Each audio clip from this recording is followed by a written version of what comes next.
All right. Okay, recording is started. So we'll go ahead and get the meeting started with call to order, roll call. So this is the West University Historic Zone Advisory Board meeting for Tuesday, August 16th, starting at 6:05 p.m. Let's do a quick roll call of the board members. So Betsy Besnick. Present. Rachel Sarah. Here. Damon Turner. Here. And I can't tell, but I think that's it. Did I miss anybody that's a board member? Okay, good. So, and this is Rick McDonald present. So we have a quorum. We can move on to the second item on the agenda, which is the approval of the law from our last meeting from July. I assume everybody on the board has had a chance to read it, to have a motion to approve. This is Rachel Sarah. I motion to approve. Thank you, Rachel. Do I have a second? This is Damon. I second. All right. For the board members, all in favor, aye. Aye. Aye. Aye. 4 ayes, so no other people are on board. I think we got unanimous approval. So let the minutes show that the law has been approved. Okay. We're a couple things about this meeting that's a little unusual for UZAB, for our regular meetings. Those of you that are looking at their screens and gallery view or whatever view you're looking at, we've got quite a few people here today. We have 2 items on the agenda for review, but they're both somewhat involved, and we've got some strict time limits that we need to adhere to for today's meeting. And then also our next item normally would be call to the audience. We have had, I believe, 6 emails submitted for the call to audience, all pertaining to the second item for review on the agenda. And I'm going to ask that city staff postpone reading the letters from those call to the audience comments until we get to item number 2 on the agenda, just in the interest of moving forward on the other things that are in front of that. So we will get to that, but we'll get to it when we are at item 5B on the agenda. All right, and I will also, and I'll remind everybody again, the review items, 5A and 5B, we've got fairly strict time limits we have to adhere to tonight. It's a little after 6. We need to be done by 8. So each of the folks that are presenting, or each of the organizations that are presenting, have been given some time constraints. We're going to try, we are going to have to adhere to those. At 8 o'clock, we are likely going to lose a quorum. So we really do need to kind of move smartly through those. And for those of you that are going to be presenting, it's just sort of another reminder. I know Jody's already said it, that we need to stick to the time limits that you've been given, which need to include not only your presentations, but time for discussion and questions from the board. So with that, I want to move on to item number 4 on the agenda, which is just an update on the Tucson Pima County Historic Commission separation. Jody, do you have anything you want to inform the board about? No, just to keep it pretty short and sweet. We're still in a holding pattern with that one. We don't have a date yet for when we were going to take it to the study session for mayor and council. So once we have that date, then I'll let everybody know. Okay. And there haven't been any meetings since our last UZAB meeting that I'm aware of. So, okay. Yeah. That's it. Okay. All right. Well, that gets us to the meat of the agenda. Item 5, reviews. We're going to start off item 5A, HBZ 22068, MGD 1501, 876 East University. Item number T1, 5SA00073, which is illegal Pete's. Who's going to be speaking to that today? That'll be me. I'm Rob Paulus, the architect for the project, and this Hey, is Rob. Hutcherson. So if we could share the screen, actually, Right. have some visuals to show everybody. You shouldn't have any restrictions on sharing the screen. Okay. Okay. So can everybody see that, the screen that popped up? Yep, I can. Okay, yeah, okay, good. Just to backtrack a little history, this is quite an old building. Some of you may know it as Franklin's Men's Store, but it was transformed from basically a house. It's such an interesting project as an architect. Is that okay? I'm not sure what No, that is. that's not okay. You're getting a little reverb. Yeah. And if I may, Rob, real quick, for anybody except for Rob that's not speaking, if you could just mute, just so we avoid having any sound problems. Yeah, okay. Okay, Rick, let me try it. Rick, I'd like to take a moment and recognize that Sarah Fajardo has entered board member.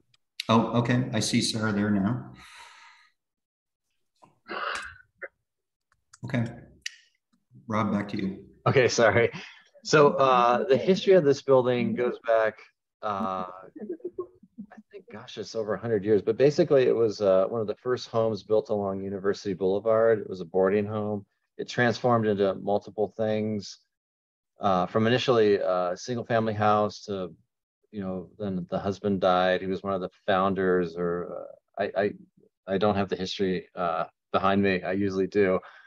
But essentially, it's been a transformation of a very old house into a restaurant, which made sense. Everything along University Boulevard is restaurant for the most part, or retail for that matter.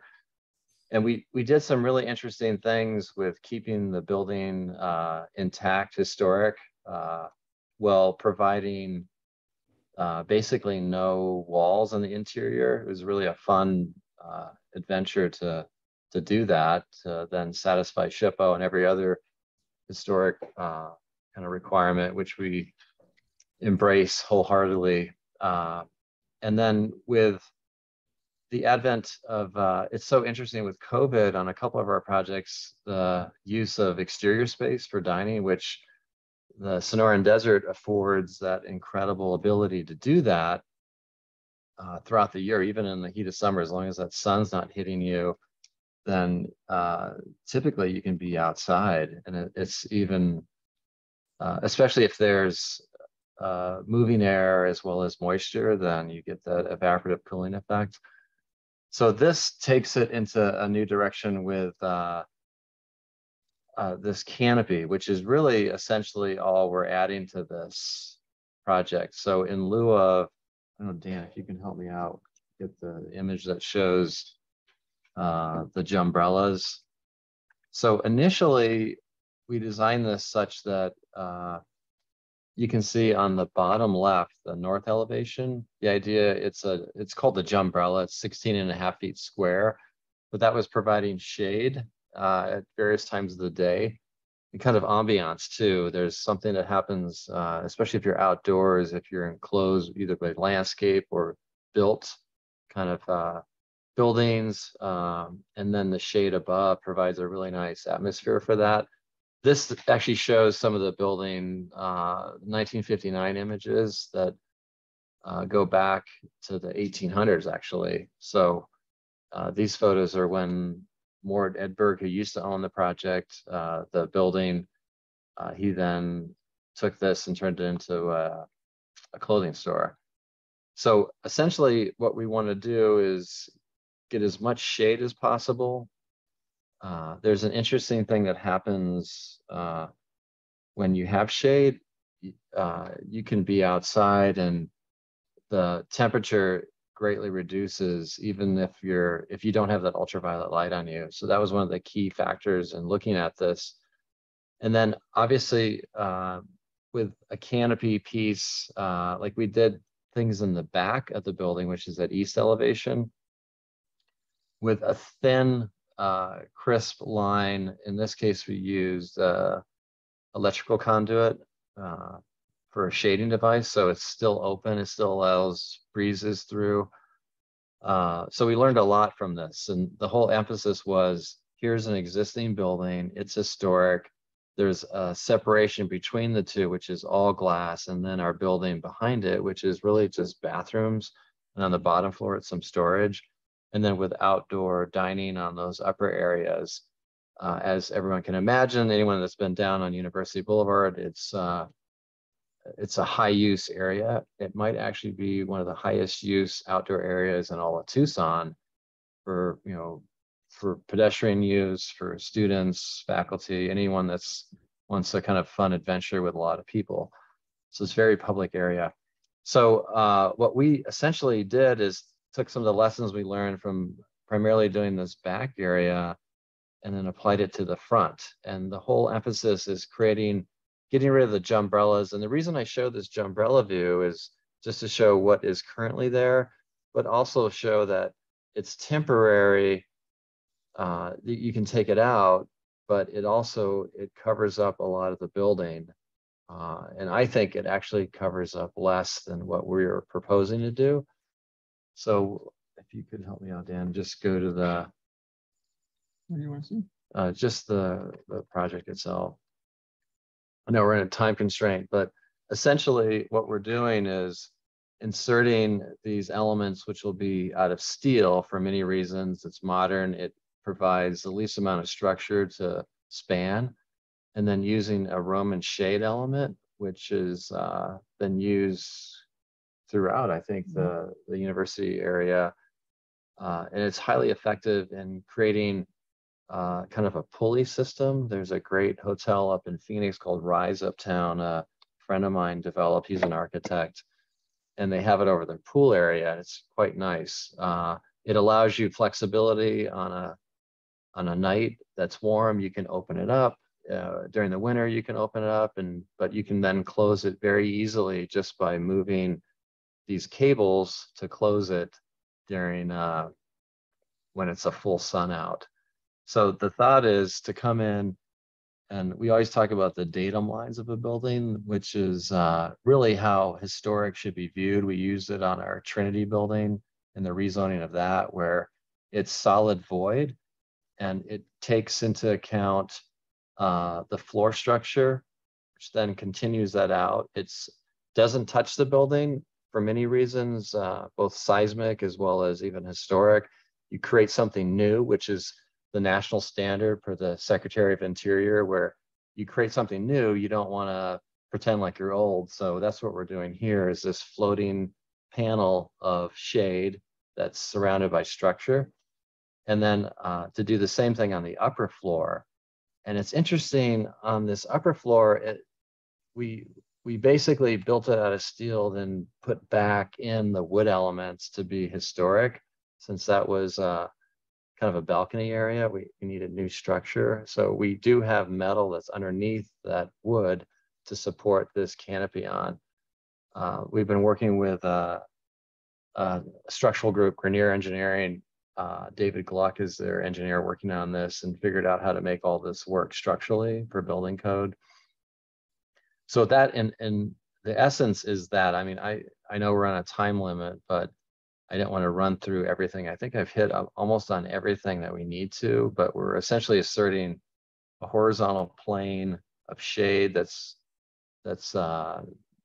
movable, if you will, like a Roman shade on the lower level. And on the upper level, we're matching the eave height to then carry the structure out with a slice of blue. I say slice of blue. A lot of what we design in the desert is looking up to the sky. It's roughly 180% of your view, if not more.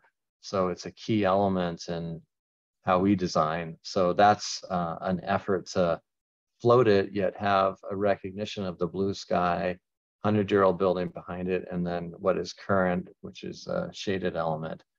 The biggest emphasis of this is to literally get people to use that space. So we worked a lot with Bob Frankenberger, who used to run the State Historic Preservation Office in Phoenix.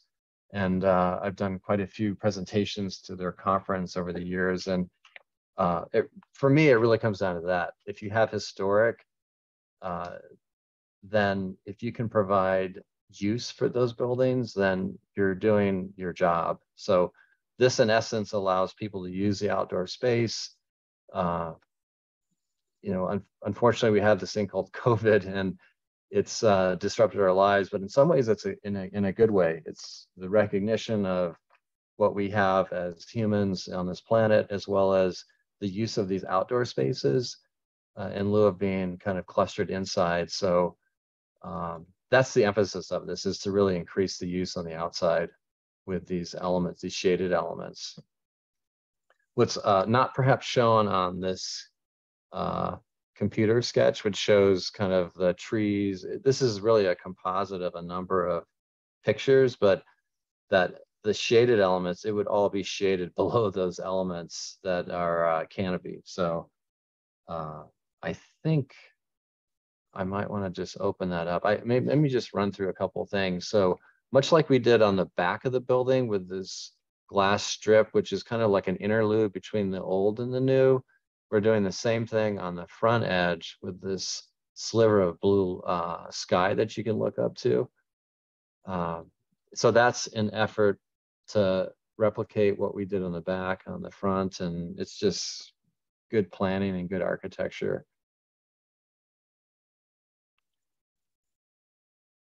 So I think the other thing I wanted to touch upon is just the use of shade in the two adjacent historic homes that were turned into restaurants. It's really kind of a unique opportunity, and we look at it like, right or wrong, these things work. They bring people in, and we want to clean it up and make this kind of a statement moving forward. It's like we're looking to the past, but then moving forward, but basically take all these elements. So you need fans, typically water misting, there's sound, there's light. And what we're looking at doing is integrating that all into this canopy. So there's only, on the bottom canopy, there's only 4 vertical elements that hold everything up. And in some cases, we're piping or wiring, or piping for that matter, through the column that goes up to then have that spread out through the canopy. So some of this is ad hoc, and visually it'll look completely planned because we have this opportunity to do that, to hide everything in the columns, come up to it, spread it out, and not have it be as kind of noisy as what's next door to us.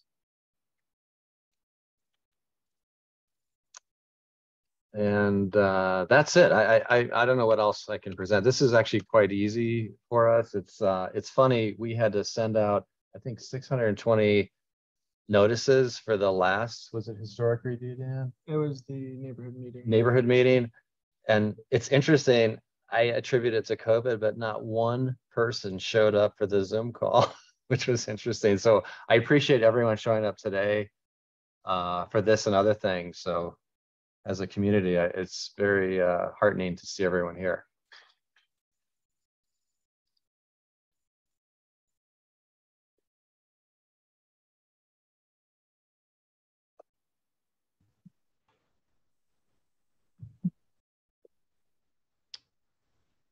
Hey, Rick, this is Damon. Yep, I'm just unmuting. Go ahead, Damon. I was just going to say, I don't think I have any questions. I think it's relatively straightforward what's been presented. Okay, thank you. I guess same question out to the other members of the board, Rachel and Betsy and Sarah. This is Rachel. Yeah, I think it's pretty straightforward. I appreciate keeping a separation between the new and the old, and streamlining the lines and paying attention to the different floor levels. Thank you. This is Sarah, and I like it. I'm not an architect, as you all know, but I like it. It looks good. I'm all for it. Rob, do me a favor if you've got it. I think you do. Do you have a view of the north elevation after the shades and our conceptual sure. view? Yeah.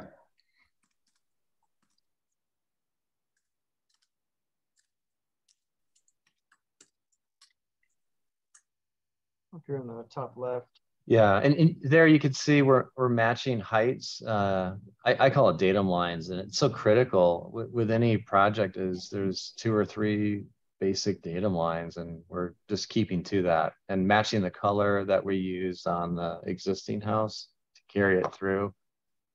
In essence, we don't want people to even notice this, honestly. We want to have a blend of old and new. And if they do notice it, it's like 100-year-old versus recent.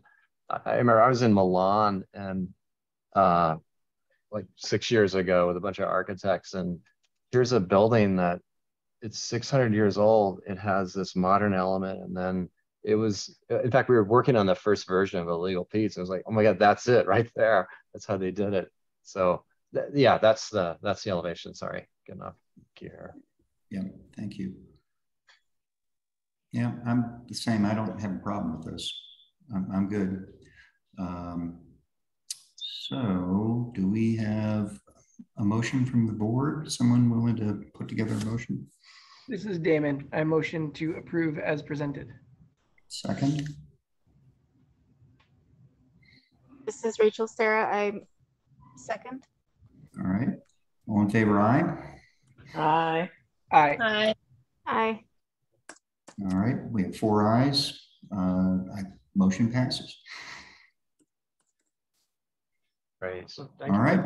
Thanks, Thank you. everyone. Yeah. Thanks for your time. I know it's a volunteer and I really appreciate it. I've been on your side many times. Thank you. Hey, Rick, for clarification, there's 5 of you here. 5. Yeah. Oops, sorry. Rachel, I missed one. I apologize. Thank you. Great. Thanks so much, everyone. All right, thank you. Okay, moving on to our next project, 5B Capstone project, HPZ 22053, 054, 55, 56, 57, and 58. As I had said at the beginning of the meeting, I want to start with the call to the audience for this particular project. So if I may turn it over to Jody, are you going to do the reading of the call to the audience? Okay. I will do the reading. So settle in. So we received 6 of them. The first, and these are being read in no particular order. The first one is from the Historic 4th Avenue Coalition. They state, the Historic 4th Avenue Coalition opposes Capstone's request to demolish the historic structures on the southeast corner of Speedway and Euclid. We do not agree with Capstone's argument that some of the structures could or should be relocated and relisted as contributing properties in the West University neighborhood. These houses create a much needed transition zone into this nationally recognized historic neighborhood. As neighbors of West University Neighborhood Association, we have seen the negative effects that the existing student housing projects have had on this historic neighborhood, i.e. traffic, parking, wastewater, running in the streets. These projects also create a drain on resources of our entire district. Although we are not against infill and higher density housing, these types of projects do not benefit our community as a whole, nor do they serve the people who could most benefit from living in our downtown area along the modern streetcar. The developer here seems to want to benefit by creating ambiguity about the zoning and the order in which things should be done in order to get their way. For once, it would be beneficial to slow down the process and really take a look at the consequences of what is being proposed, especially since the timeline will leave an empty, blighted space in the meantime. This will invite crime and unwanted activity to the neighborhood. Sincerely, Shannon Riggs, Community Outreach, the Historic 4th Avenue Coalition. The next one is from Judy Sensabar. West University Neighborhood Association opposes Capstone's request to demolish the historic structures on the southeast corner of Speedway and Euclid. We do not agree with Capstone's argument that some of the structure could or should be relocated and relisted as contributing properties in our historic district. These houses create a much needed transition zone into our nationally recognized historic neighborhood. While Capstone has referred to our neighborhood plan as a document to support their project, they have purposely misconstrued the meaning and content within. It does not. Capstone continues to try to subvert the system and go against our city code, which clearly states the developer cannot apply for a demolition permit until they have presented plans for their new construction. Section 5.8.10.H.7 subparagraph A says, quote, the applicant shall seek approval of replacement plans prior to receiving a demolition permit and all other necessary permits, end quote.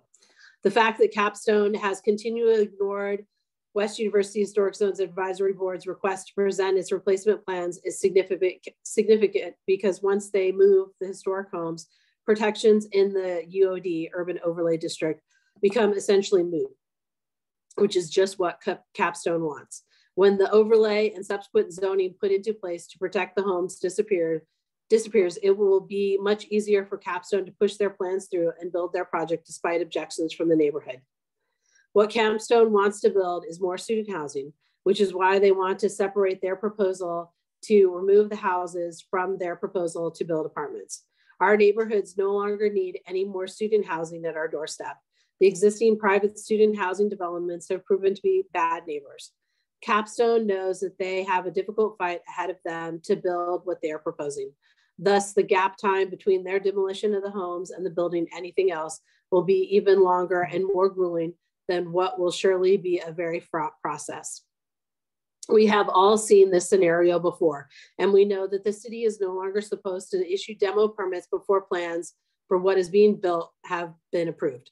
West University asked Planning and Development Services Department, and specifically our Historic Preservation Officer, to not allow another out-of-state corporation to come in and take advantage of us this way again. Judy Sensabar, West University Neighborhood Association President. This one was put forth by Damian Klinko from the Tucson Historic Preservation Foundation.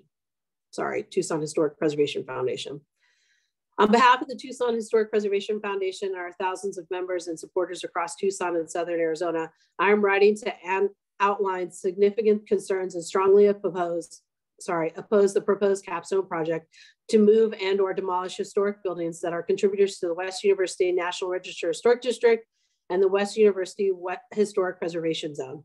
As you are aware, in addition to listing on the National and Local Historic District, these buildings are part of the Main Gate District, MGD overlay, a zoning option that allows a property owner to choose to develop property with new uses and flexible development requirements in exchange for transition-oriented design of buildings and sites.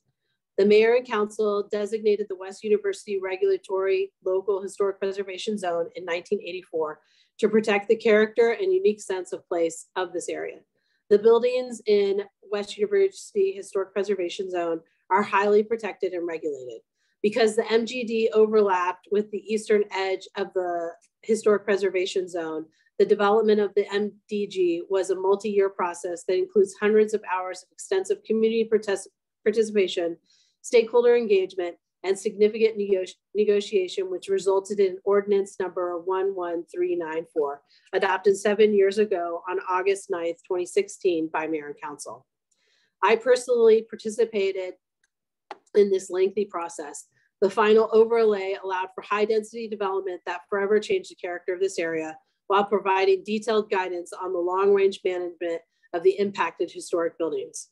As part of the negotiation, the historic buildings affected by Capstone project were taken into detailed consideration. The preservation of these buildings in their original location was a key intent of the MGD, which provides a strong sense of place, street identity, and serves as a buffer against the new intensive development. The stated purpose of the MGD section A-3, quote, is to support transit-oriented development along the modern streetcar route and accomplish the following, which included 5 bullet points, including encourage restoration of historic buildings whenever possible, end quote. To support the retention and viability of these historic buildings, the MGD provides new uses allows for certain historic properties to increase height on the site while retaining the historic resource, and recognizes the national designation and the protections provided by the local historic preservation zone. The properties impacted by this new proposal were specifically intended to remain in place to support the reduced support the reduce the visual impact of the high intensity development to the east and maintain the district's sense of place. The location of the buildings was never considered a part of the overlay or as mitigation to allow redevelopment on the site. The Capstone, in bold, the Capstone project is antithetical to the foundational intent of the MGD. These buildings are specifically identified within the MGD Area 1. All buildings on the project block adjacent to Euclid Avenue were specifically and with the intent excluded from additional height entitlements. The 3 buildings facing the speedway were entitled with additional height allowances on the site to allow increased adaptive reuse options to the rear. He provides a map that shows the allowable height area that comes from the code section. Under section A4, historic preservation, the document states the MGD discourages demolition of historic properties and encourages historic preservation by offering additional uses compatible with restoration of historic properties and or incorporation of historic buildings into a redevelopment of these areas. Throughout the document, there are incentives and tools to require and support adaptive reuse under certain conditions. Section MDG, section D-3, subsection B states, quote, zoning option may be used for the reuse of existing buildings and for a new building up to 40 feet in height with the following conditions. The building in the evaluation of the City Historic Preservation Officer, HPO, meets the Secretary of Interior standards for the treatment of historic buildings, and the project does not cause an existing building or structure to be delisted from the National Register of Historic Places. Appeals of the HPO's decision can be made to the State Historic Preservation Officer, end quote. In all of the negotiations, this was specifically intended to allow construction on the site behind the historic buildings as noted in the maps. In addition, the MGD section C-18, historic preservation requires, quote, new construction, development, redevelopment, additions and alterations of the property in the West University Historic Preservation Zone shall be submitted, subsection I, to a neighborhood meeting pursuant to a notice mailed at the applicant's expense to all property owners based on the last property assessment in the West University Historic Preservation Zone, and 2, for the review by the West University Historic Zone Advisory Board, and 3, for review pursuant to LUC section 2.8.8.5, Historic Preservation Zone Development Review, applying the pertinent historic design review criteria, end quote. The requirement for enhanced public process specifically designed in a sequence to allow neighborhood board stakeholder input has not been followed. The public meeting requirement C-18I of the MGD has not occurred and instead has gone straight to the West University HPZ board and the Tucson Pima County Historical Commission plans review. This is a violation of the requirements of the MGD. Finally, it is disturbing that the Planning and Development Services would engage in a process to help facilitate this project when it is clearly unintended and disallowed in the MGD. This project undermines the long-range intent of the MGD, and its approval would forever damage the community trust in the creation and implementation of overlay districts in our city. I strongly ask that Mayor and Council, Tucson Pima County Historical Commission, the West University Historic Preservation Zone Advisory Board oppose and recommend denial of the project. Damian Klinko, Tucson Historic Preservation Foundation. This one is a memorandum from Mr. C. Richard Bierce. He had originally sent it during the courtesy review, and per his email feels that it is still appropriate. So it is dated in 2020. To West University Neighborhood Association, RE North Euclid Street at Speedway House Preservation, from C. Richard Bierce, AIAE, retired historic architecture. This memo is sent to support the efforts of the West University Neighborhood Association to preserve 6 historic houses in situ in the historic district and to advocate high quality architecture and urban design in the student housing project proposed for the site. I'm concerned about the integrity, character, and quality of the historic structure, site, and the historic district in which they are situated. I have limited prior knowledge of the current project, and I am responding to the schematic proposal I saw in February. I speak to the possibility of what can and should be possible. The case for preservation, Section A, the project site on its own merits. The east side of Euclid between First Street and Speedway is an intact ensemble of early 20th century residential fabric, character, and amenity, which is emblematic of the majority of West University Historic District. It is the last such vestige of the historic context of any block east of Euclid between 6th Street and Speedway. As such, it should merit high consideration, both as a determinant to be acknowledged and an objective to be respected and retained in the evolution of urban design criteria for the site and surroundings. Although some aspects of the physical attributes of the site and structures therein have been compromised through hard use or neglect over the last century, the fundamental intent and the structural and landscape matrix of these attributes are readily recoverable or restorable to historic appearance. The combination of these historic resources and possibilities for their enhancement merits strong consideration for preservation of the area. To my knowledge, and with laudable exception of the West University Neighborhood Association, there seems to be no public advocate for the preservation of this threatened segment of Tucson's early history. Unfortunately, one can readily observe that this is not a new phenomenon in this, one of the oldest European communities in the state, a phenomenon which should be retired starting here. Subsection B, the project site as a gateway to the West University area.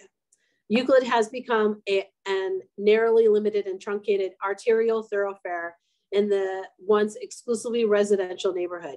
As such, the volume and contaminant speed of the vehicles passing through have contributed to the degradation of the entire Euclid Street corridor in terms of sonic and visual amenity, and have elevated the risk of safety of pedestrian and local traffic. In the February meeting, the applicant alluded to the idea of creating a gateway for Euclid at Speedway, an interesting and potentially valuable urban design concept. If implemented, it could address the negative aspects of the thoroughfare by reducing speed, designing a landscape streetscape, and include a sidewalk amenities that rise above the norm and serve to announce the special character of the area to be entered. With respect to the new housing project, a gateway suggests that the buildings on both sides of the street in the 1000 block of Euclid would be architecturally compatible in type, scale, and form. The First Christian Church on the west corner of Speedway provides larger institutional scale in forming one part of the gate, which should be complemented by a new structure on the east side, similar in scale and architectural design quality. The church is a fine early example of mid-century modern architecture dating from 1948. It was designed by prolific master Tucson architect Arthur Bound, who also designed the distinctive Trinity Presbyterian Church at an important gateway intersection of 3rd Street and 4th Avenue, intersecting parallels intentional. Fortunately, the rest of the east side 1000 block of Euclid contains a high percentage of original residential structures, thus pairing with the totally complete ensemble assembly of early houses on the east side to form a distinctive and historic corridor as the symbolic gateway to West University Neighborhood Association and the U of A. Thus, a concept with merit that presumes preservation of irreplaceable historic resources and which would require architectural quality in new work that rises above the mediocre standards in the existing housing blocks located to the east of the site. Subsection C, preservation of 6 houses. From available information provided by the developer, there is no doubt as to the merits of preserving the 6 houses, as they are all contributing in all significant ways to the integrity and strength of the West University Neighborhood Association Historic District and the city of Tucson. Their greatest value lies in maintaining the integrity of their original site development and the relationship to each other and to their entire block. Moving any would diminish greatly, if not destroy completely, that fundamental characteristic. Moving might facilitate continuity as residences, but without the historic setting through the loss of their integrity of place, they should stay. Subsection D, archaeology. I am not aware of any detailed plans to conduct phase 1 or more detailed archaeology survey of the site prior to any likely groundbreaking. If planned, well and good. If not, the entire site should be tested and surveyed in order to fill in the entire history of the historical domestic existence of this part of the historic district. A story yet to be told in many areas. Section 2, the case for new housing project, for a new housing project. Subsection A, as currently proposed. The first and most basic questions to be asked of an applicant when a new project proposed in a historic district is submitted to a public reviewing authority are these. 1, does the project acknowledge, respect, and preserve the significance and character of the designated historic area and the architectural landscape and archaeological resources within it? 2, does the project contribute to protect, sustain, and enhance the overall goals and objectives established for the historic district through compatibility of site design, scale, form, function, design standards, and quality? 3, does the project conform to and contribute to the public policy and general welfare of enhancing the overall setting and related urban amenities, preserving environmental quality and the quality of life and economic stability for all citizens, residents, and visitors? If any, hopefully all, of these answers are affirmative, the next critical step is to ask how. In my experience, successful projects in historic districts are more likely to be accomplished when there is mutual understanding and agreement on the values, standards, objectives, and design guidelines to be followed in the project between the applicant and public officials. The process of getting to yes, or how these standards can be met and acknowledged, and attaining the applicant's economic objectives to the greatest extent reasonable will be challenging but rewarding. As a diverse city with historic resources to protect and conserve, Tucson deserves nothing less. Failure to adhere to the questions noted above may lead only to rejection of the project by the public authorities. A brief review of the project schematics shared by the applicant in February reveals that none of the primary or secondary questions noted above are answered affirmatively. 1, preservation of specific artifacts, the historic houses, no, move or demolish. 2, preservation of the remaining historic character of the block, no, highly compromised. 2 dwellings on Euclid, and 3 historic buildings on First Street adrift in the canyon among towering high rises. 3, recovery of archaeological material and data, unknown. 4, retention of the integrity of the West University Neighborhood Association Historic District, no, highly, if not totally eclipsed on the east side of Euclid. 5, improvement of the Speedway streetscape, no. Extension of dense multi-story wall that begins at Park Avenue. 6, constructing architecturally distinguished buildings, not now clear, but the quality standard set by the adjacent precedents is uniformly low. 7, consideration of a gateway as noted above, no. Removal of 75% of the historic houses on the east side of Euclid will eliminate the possibility of developing a balanced low-scale streetscape to frame the street. 8, new building on the east corner to echo mass and form of the church, no, thus weakening a clear sense of a gate. 9, on-site amenities for private tenant use at grade, not much. Building footprint and parking will prevail. Small landscape plots adjacent to the multi-story structure on Euclid's side, but not now clear whether these spaces will be public or private, a welcome feature for the benefit of the sidewalk users.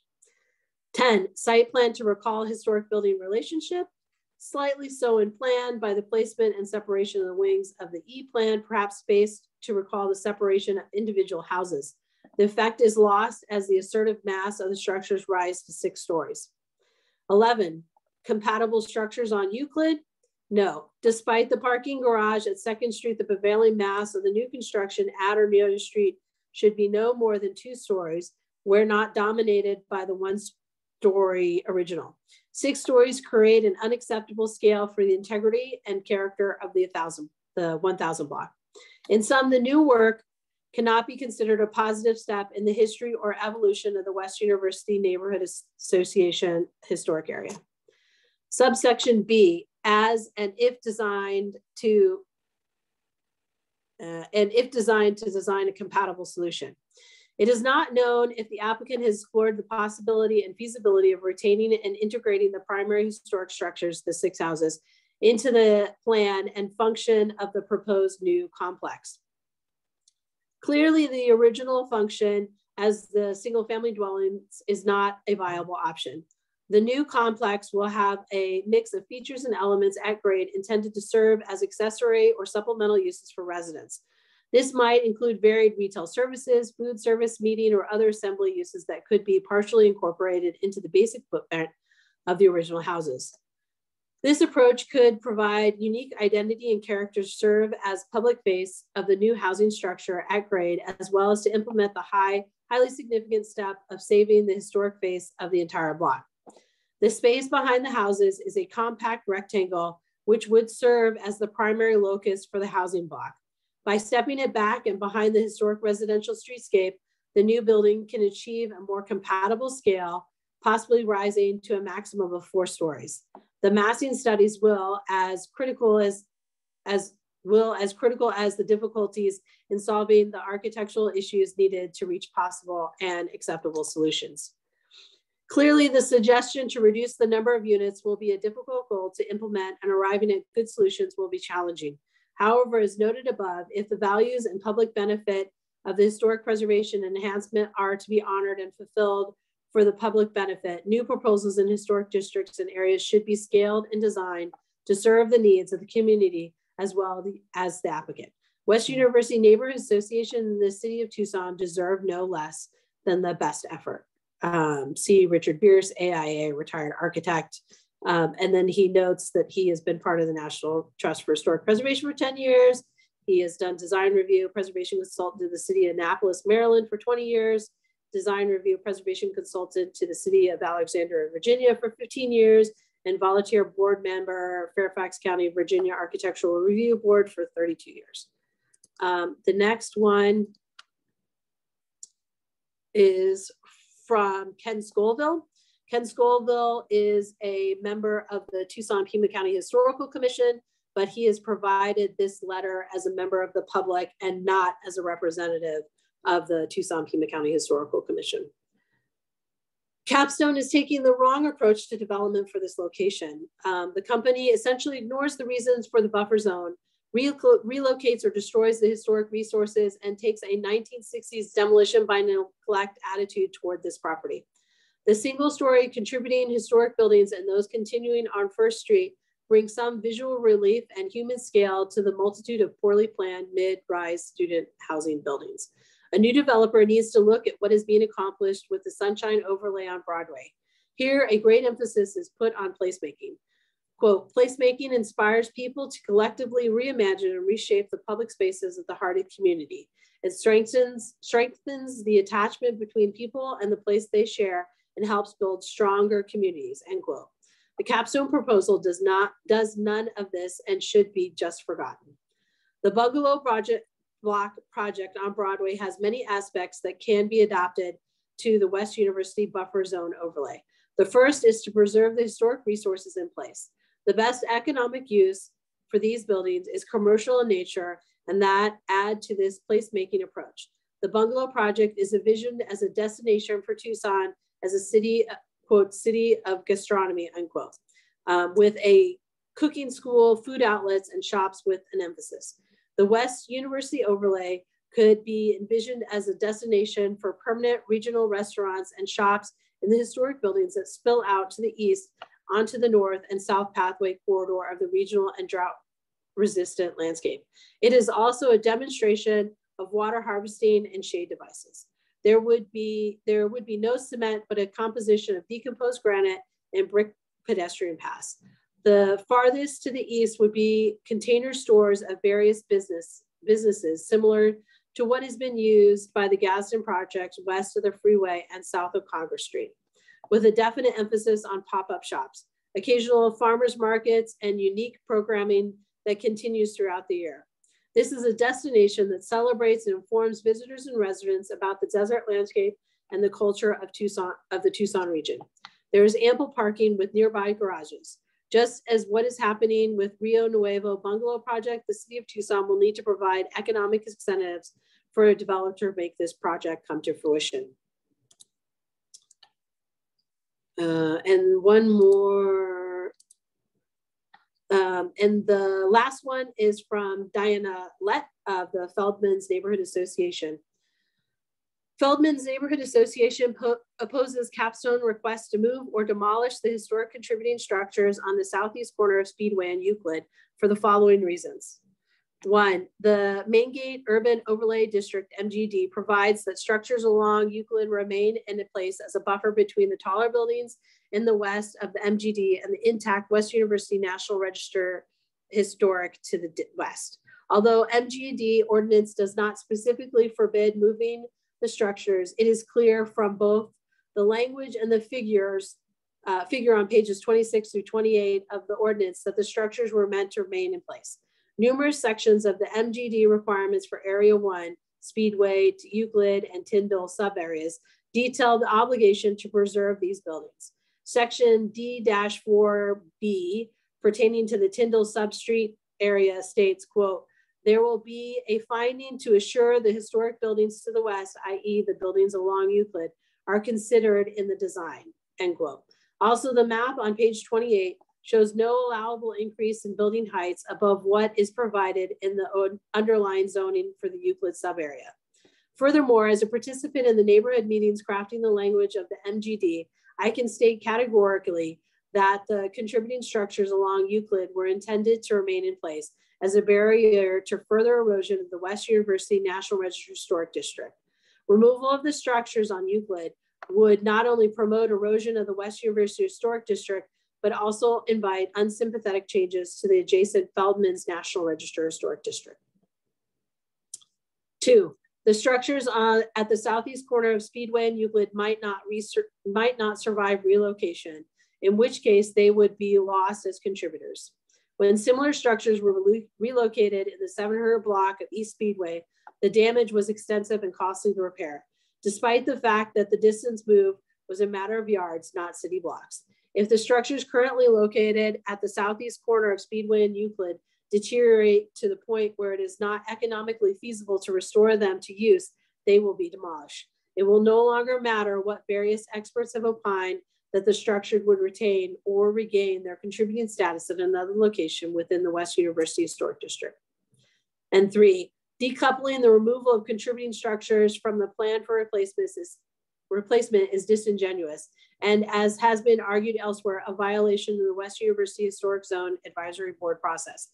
Capstone has clearly stated its intentions for this parcel: rezoning and reconstruction of 6-story buildings along Speedway, 4-story buildings along Euclid.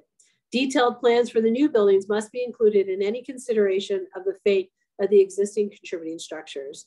Diana Lett, Feldman's Neighborhood Association Treasurer and Chair of the Neighborhood Preservation. And that's the last one. And I need to take some water now. All right, thank you, Jody. Kind of referencing a couple of points that were brought up in some of the call to the audience emails. Jody, we have Maria on the line as well. Maybe this is a good time to introduce her. Correct. So we did go over the process before we got here, just so everybody's kind of aware of how this process works. Right now, you have the West University and then the PRS, the Plans Review Subcommittee, which is the subcommittee of the Tucson Pima County Historical Commission, who will review the demo and relocation process. And that will make its way to Mayor and Council. Mayor and Council will have to approve that. And then you will have the application for the amendment to the Main Gate District overlay, which is an entitlement process. That will also come back through West University Historic Zone Advisory Board and PRS. At that point, you will get an idea of the general idea of the design and the height that's going to be locked in. That will then have to go to Mayor and Council, or it has to go to the zoning examiner and then Mayor and Council for approval. And then if that is entitled, then it would come back to West University for approval of the finite details of the new construction. So like more like the materials and all of that other elements that are associated, the details of that. That would then just be a regular review process. But at that point, you also have, you've got the demo in theory approved by mayor and council, you have entitlements approved by mayor and council, and then the new construction is just a regular permitting process. So you have discretionary process before this. So none of the demo gets approved until the new construction plans are in place. So city staff won't approve the demo until new construction is in place and approved, I should say. And Maria Gayoso, who works with entitlements, is also here on the meeting to answer questions. And those meetings with mayor and council and zoning examiner are all public hearings, correct? Correct. Those are public hearings. In public hearings, then you can put in a request to speak, and you can actually speak during those meetings. This is not a public hearing, hence why you submit ahead of time. Okay. Does any member of the board have any questions for either Jody or Maria on the process?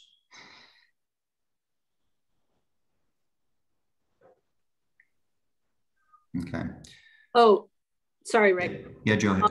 I will also point out when this goes to when it goes to the plans review subcommittee, these comments do not roll over to the plans review subcommittee. Anybody who wants to make comments to plans review, you will have to resubmit comments for plans review.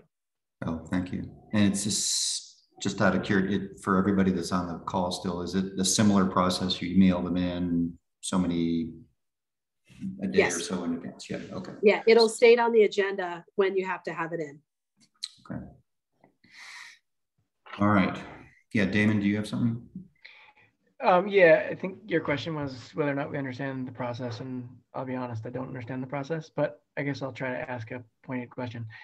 I think if I understood Jody correctly, you said that demolition couldn't be approved until the new plans are presented and approved. Is that correct? So, yeah, kind of, yeah. So mayor and council approve it, but the demo permit for them to actually do the demo does not get issued until their new construction plans are approved. Does that make sense? Yeah, that makes sense. And then, excuse me if this is a silly question, but what is the scope of what we're reviewing tonight then? Because from what I see, it doesn't look like plans for the new development. It is not. So they do on the last page of their relocation plan have like a rendering, and they have a little bit of information about the new construction. Today, you are opining on and making a recommendation on the relocation and the demo, or you're continuing, however you want. Okay, but excuse me if this is a silly question, but how can we do that if we haven't seen the plans for the new construction? You are looking at the material that they provided, and you are looking at the information that you have within the various codes to determine whether or not they have provided information on how it'll be relocated, how it will be restored once it gets to the location. They have provided, is this you, Maria? They have provided information per the code section on whether or not it's economically feasible to even restore the buildings versus relocate them. That was all provided. So you're looking at that material, you're either requesting additional material or analysis, but that's the material and the information that you're opining on. Okay, so and let's say, for instance, we were to approve of what's presented tonight. It's kind of a contingent approval because you can't actually approve of the demolition and moving until you approve of the new structure. Is that correct? Yeah. I mean, so it's kind of a package, but you're looking at it pieces. If we were to have everything, this would be like a 7-hour meeting.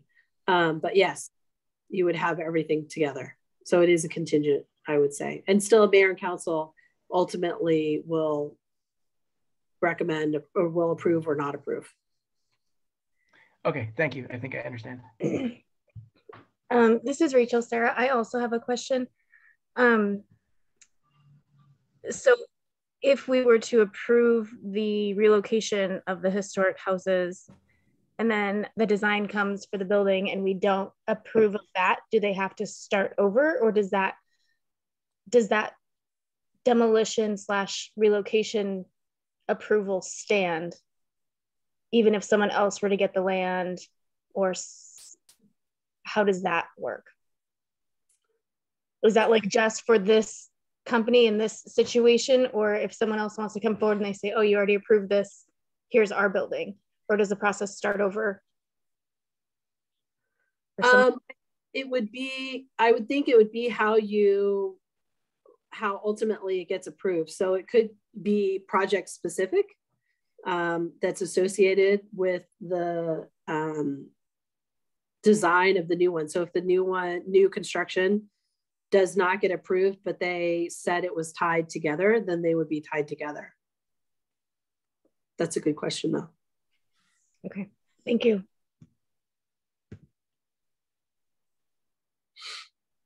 Jody, can you restate who decides if they're tied together or not? They are. How do you mean? You just said, I'm sorry, I thought I just heard that if the construction plans are not approved by this board, then who decides if they are in fact tied together or not? It would ultimately be mayor and council, because they would be the one making the decision. But your recommendations along the way get forwarded up. So yours and PRS, they all get forwarded up and noted as such.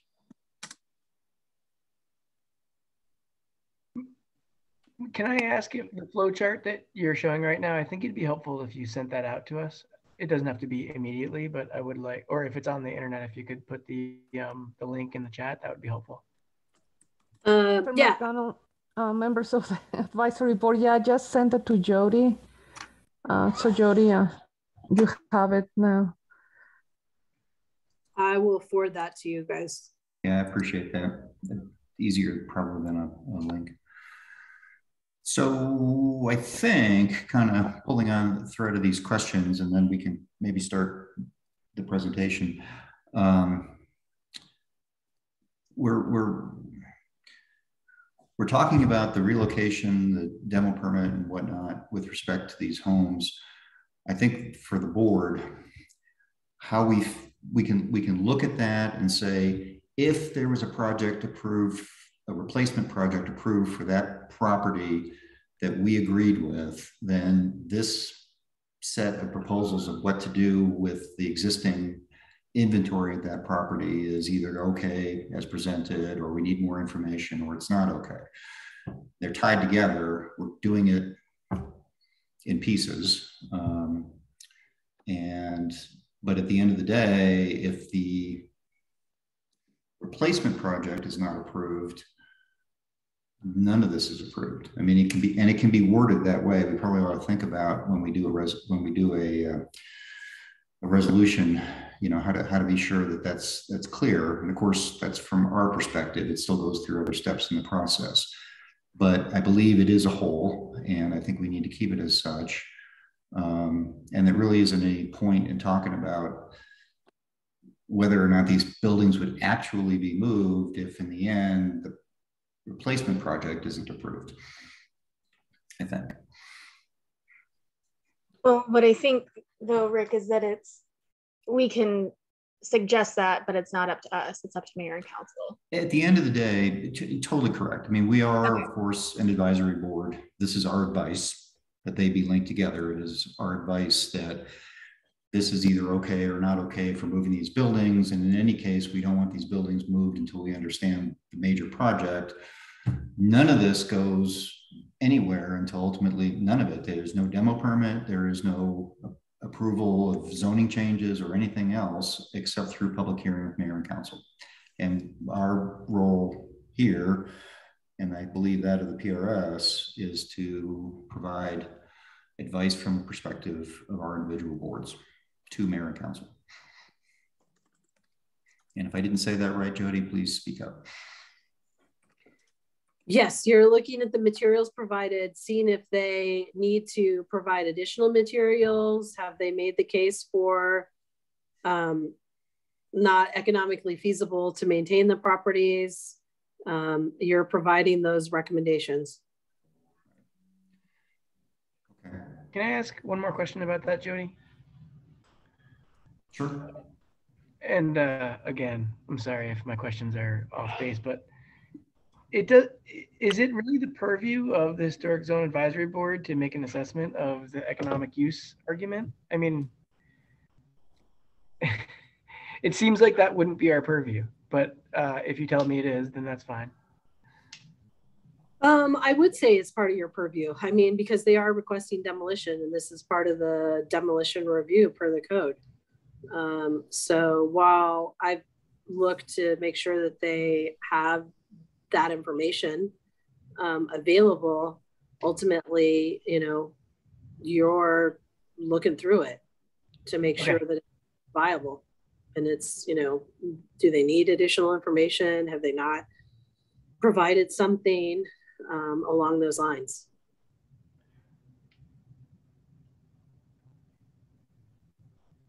Okay. I mean, I feel like I should go on the record and say that seems kind of odd for an architectural review board, but I guess I've been poking through all the different parts of the code, and I see where it talks about demolition of historic properties and the need for this economic part of the analysis, but it doesn't seem like something that we're necessarily educated enough on. But anyway, I'll hear the argument.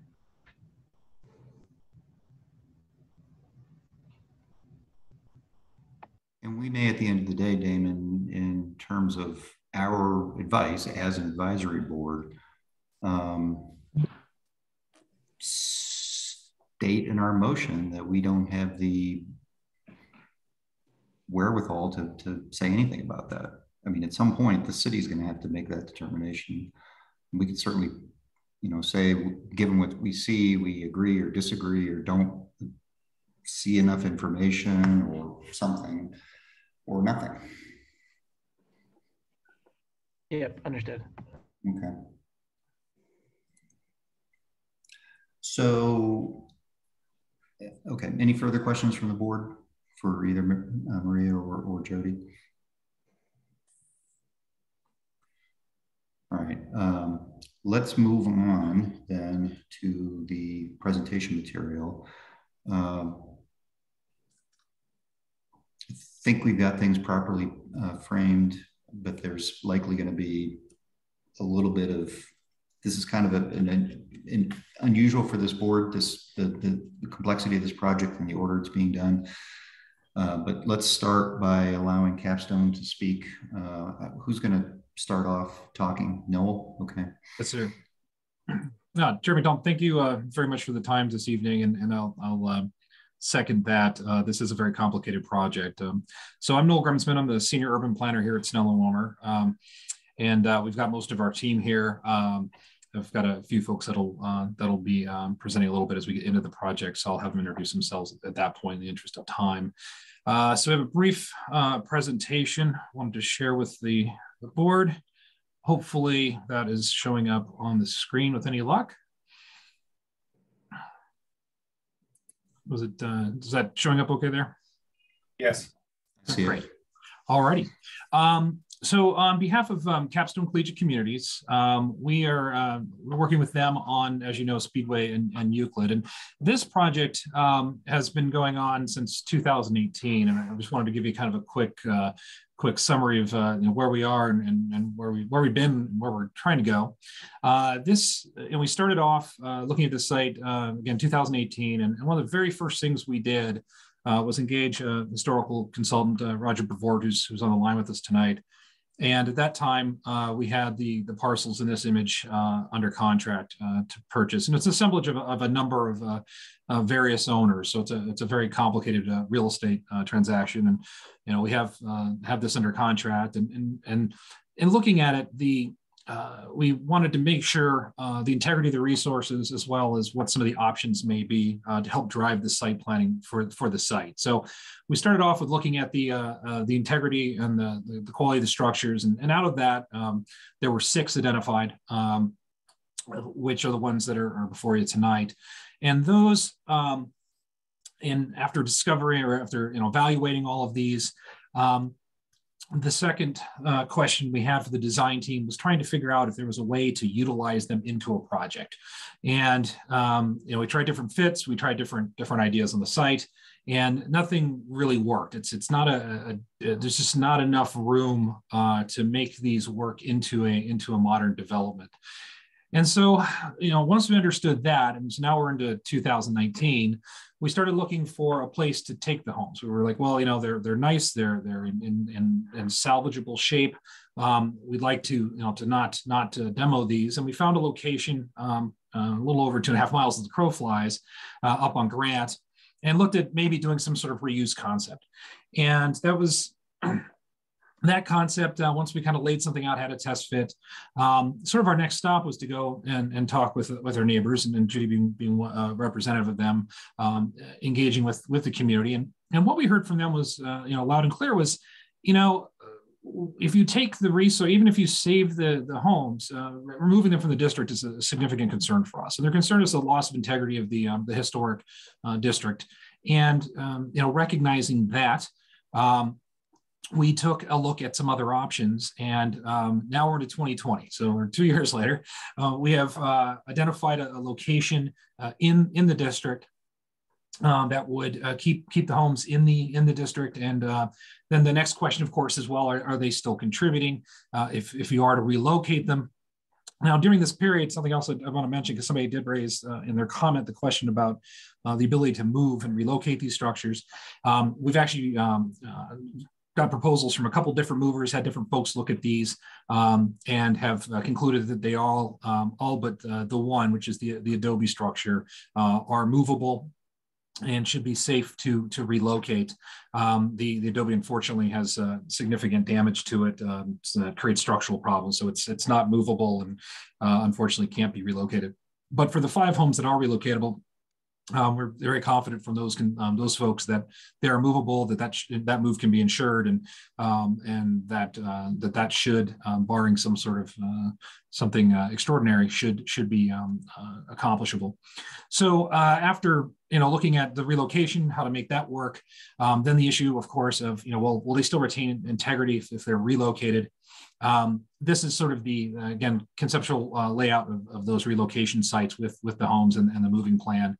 And so in looking at that, we took that plan and worked with the State Historic Preservation Office and to verify that in fact that was the case.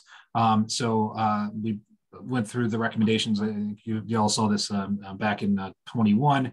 Also, the Historic Sites Review Committee in November, and then the final confirmation from the state that the National Register had approved of it in January of this year. So we're confident that the relocation plan will keep the integrity in place, which was of import.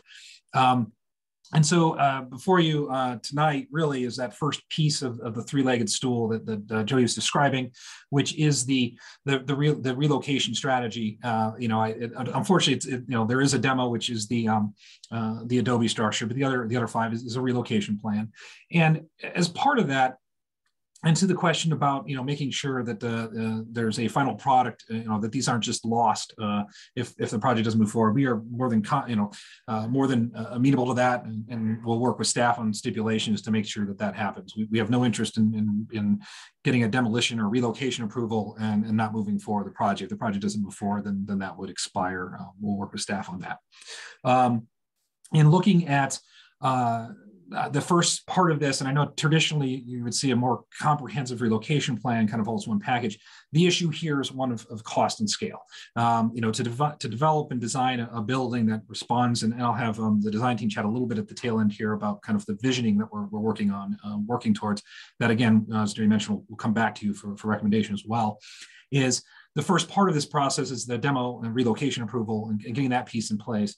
The second question that we have, and again, a policy question, is going to be if amending the main gate overlay district makes sense and in order to get the height and density that we're proposing. And if that is then approved, then of course there's the relocation, the final design, the finite details of the final project. So we've got a lot more steps here. This is just the first of those three. And from a developer's perspective, it's very challenging to design a building without knowing that there's some possibility of success. So once those two kind of components happen, if the decision-making process yields that this makes sense to relocate, that makes sense to make the amendment to the plan, and then it would therefore then turn loose the ability to fund the finite design work, to have that conversation about the details. So again, that's why it's a little different than we typically see. So for this part of the presentation, I'll bring Roger Brevoort on. Roger Brevoort prepared the documentation and relocation plan and strategy. So Roger, if you're on the line here, if you could introduce yourself, and we'll kind of flip through this fairly quickly since we're tight on time.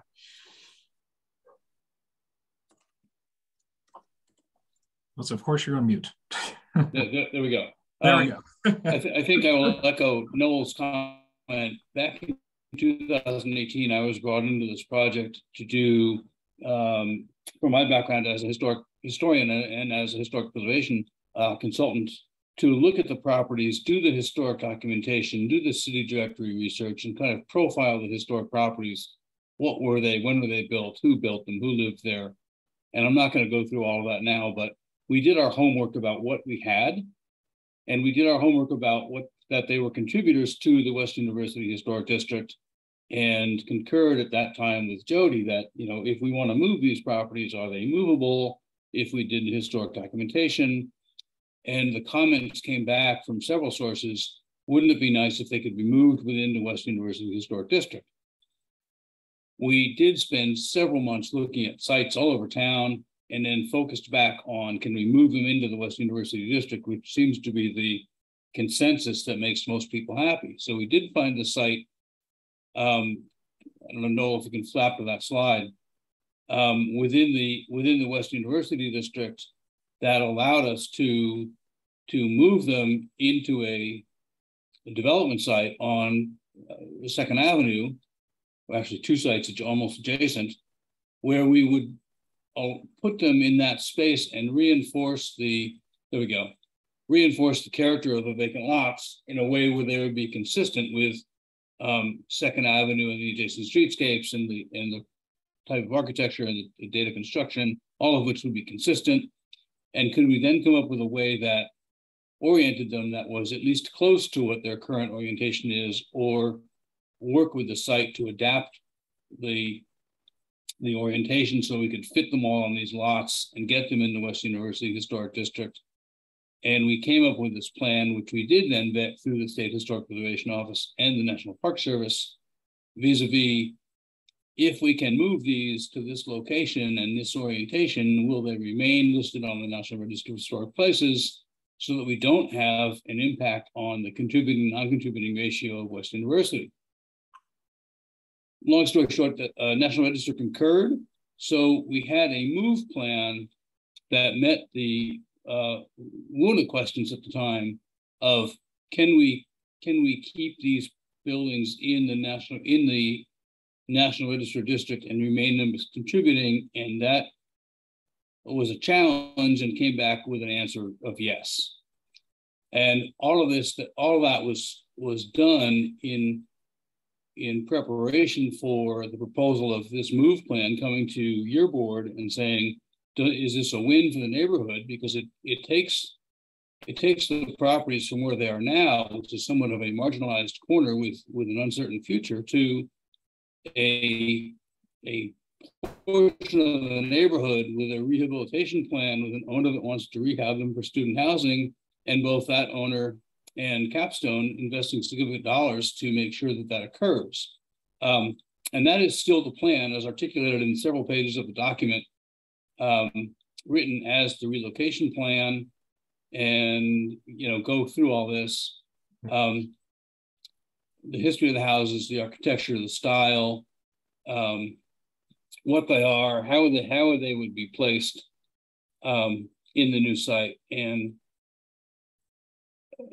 period. It's all here. This is the basic facts, and we did document them and photograph them. And for a situation where they're going to be relocated, we know very, very clearly what is significant and what would be rehabilitated in the context of a rehabilitation plan once they get there.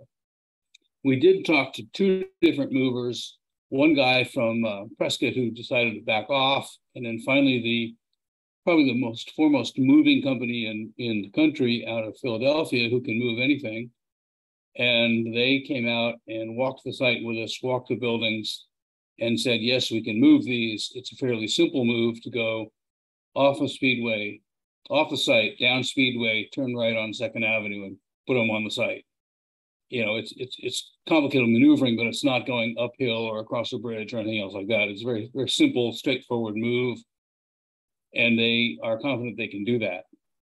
The houses, when they're moved, are in a sense built into a steel box so that there's very little room, little capacity for them to move or wiggle or crack. And that steel box gets towed down the street and put on the site. So the likelihood of the houses being damaged is very small. And then we have a relocation plan, a rehabilitation plan. Once they are put down, new foundations built up to the grade of the house, and rehabilitation, all that is articulated in these documents. And that gets them there. And then we look towards what occurs on the remainder of the site. We do have the issue that we're moving 5 of the 6. In part, that's because of the condition of the 6th house is very poor. It's got a structural crack. And at some point, in order to get the steel under the houses and maneuver them, you have to have enough land to do them. And with this, we didn't have that. So one of them was sort of, we took the weakest one and said, can we make a plan that allows us to physically move these, even if we lose the one that is in the worst condition? So all of that is outlined here, and we've documented them. We've done measured drawings, so it's all recorded. And when they go to the site, we have this all recorded and designed, and we know exactly what's going to happen when they get there.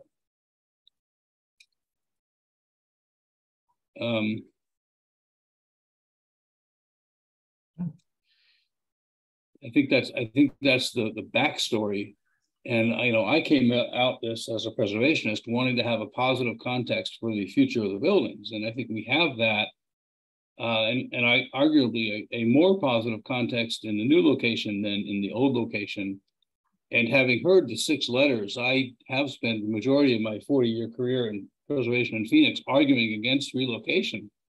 But sometimes, there's no context where it is. Can we move it becomes a conversation that you sort of have to have, looking at the future of the buildings and what the future may hold. And you get to the let's look carefully at moving. And fortunately, the Capstone people were willing to put the time in to do that homework, and are willing to put the time in to spend that money to move them, which is rare in the development world. So it brings us to where we are now in trying to come up with a approval of the neighborhood to move forward with the relocation plan, and then do the best we can do with the site to accommodate the proposed new development. And yes, it's student housing. We can say all kinds of things about student housing, but we also can use this as an opportunity to right some of those wrongs. And if we can design a building that has a better frontispiece on Euclid and essentially hides some of the existing buildings that we don't like, that aren't very attractive. We're seeing the side of the building, not the facade. They're cleaning their pools, they're draining their water is going down the alley. Can we contain that, pipe it, and take it away and solve that problem as part of this development? Again, Capstone's willing to do that investment for the future of the community and come up with a more positive outcome than you have right now, albeit the houses are relocated. Right. Well, and great. All right, Roger, we'll reserve a little bit of time for you too for any questions on the plan, and then kind of to the next part here, and just a quick summary, so everyone on the board understands kind of where we're going. Is, obviously we're not there yet, but where we'd like to go. Since this has taken the time it's taken, we've also had an opportunity to add 2 additional parcels to the project plan. So now everything from the Udall Center up is under one control.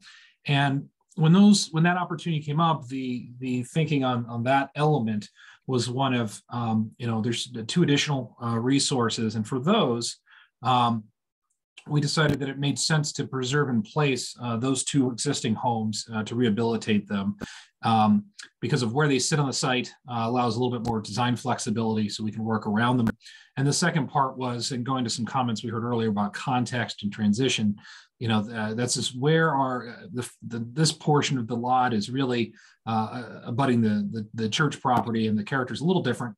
As you head south, you start picking up more single family scaled residences here. And so we wanted to maintain that balance between the 2. So what we're hoping for is kind of a holistic conversation about the final sort of disposition of this corner. And so, at the end of this project, presuming, again, success and a desire by the community to see something happen that hopefully, again, can earn the support to really frame this corner and allow our design team an opportunity to put together something that can really enhance this edge of the community while preserving not only the 5 resources that we'd be relocating, but the other 2 as well. So there'd be 7. And then, to the entitlement side, as was mentioned, and looking at the West University neighborhood plan, looking at the heights that were kind of contemplated in the step down concept, heading towards the neighborhood, and really trying to, again, respect that and stay in that from a design standpoint. And so with that, I'll get into a little bit of just character. And again, this is very early, but Matt, I don't know if you want to go ahead and, or Jason, who wanted to take the point from the design side to chat a little bit about what we're trying to achieve, which obviously we'll be bringing forward a little bit later, but just some kind of where we're at right now in concept, where we're trying to go. Yeah, no, I could talk to it real quickly. This is a rendering that we did at the very beginning of the process. This must have been back in 2018 when we were first approached by Capstone. We were super excited, and we came up with some ideas about what this could be. You could see up on the corner of Euclid and Speedway, sort of this idea of a gateway expression of some sort. And again, this was just an idea about how could we respond to the information we have at hand today. And you can see sort of that 6-story expression and those 2 elements there. And then to the right, it was progressively getting lower and lower in 4 stories. If we go to the next slide, we can kind of see, since we've had this conversation and we've gotten more input from the neighborhood, and sort of this idea of 6 stories along Euclid maybe just isn't the right approach. And so in a conceptual way, maybe we step down those bars along Euclid to 4 stories with housing along that entire frontage with a far setback from the sidewalk, so that there's proper stoops, proper sort of urban living right there. But you have those 4 stories, and once you get above that, you set back to the 6 stories. So you have this transition zone between the neighborhood and sort of what's happening beyond. And then we continue the idea of stepping down 4 stories to the south as well. We can see that building, yep, right there. And starting to, one of the things that's really exciting about this opportunity is with the new property, being able to rehab the existing 2 houses in situ and have this new development behind it sort of respond to those and have that nice conversation. In fact, that's something that I'm really looking forward to working with Roger specifically, and sort of how we can sort of gracefully respond to those, and trying to sort of work together so that there is sort of a symbiotic relationship. So yeah, we're very early on in the process, obviously, so we haven't gone any farther, and we don't want to go any farther, I don't think, without additional input. So thanks for your time. I appreciate it. Thanks, Matt. And so I think to conclude my presentation, Chair McDonald and committee members, we're real early. As you can tell by the amount of time and effort that's gone into this project, we want to earn the community's trust here in developing something that's a win for not only our client, but also for the community. So we're willing to put that effort in. I think we've documented to date. So with that, I turn it back. Happy to take any questions you have. Again, we've got the design team, Roger. I have Davis here with ownership as well. So I'd be happy to answer any questions that you may have, and hopefully we've managed to leave enough time for you.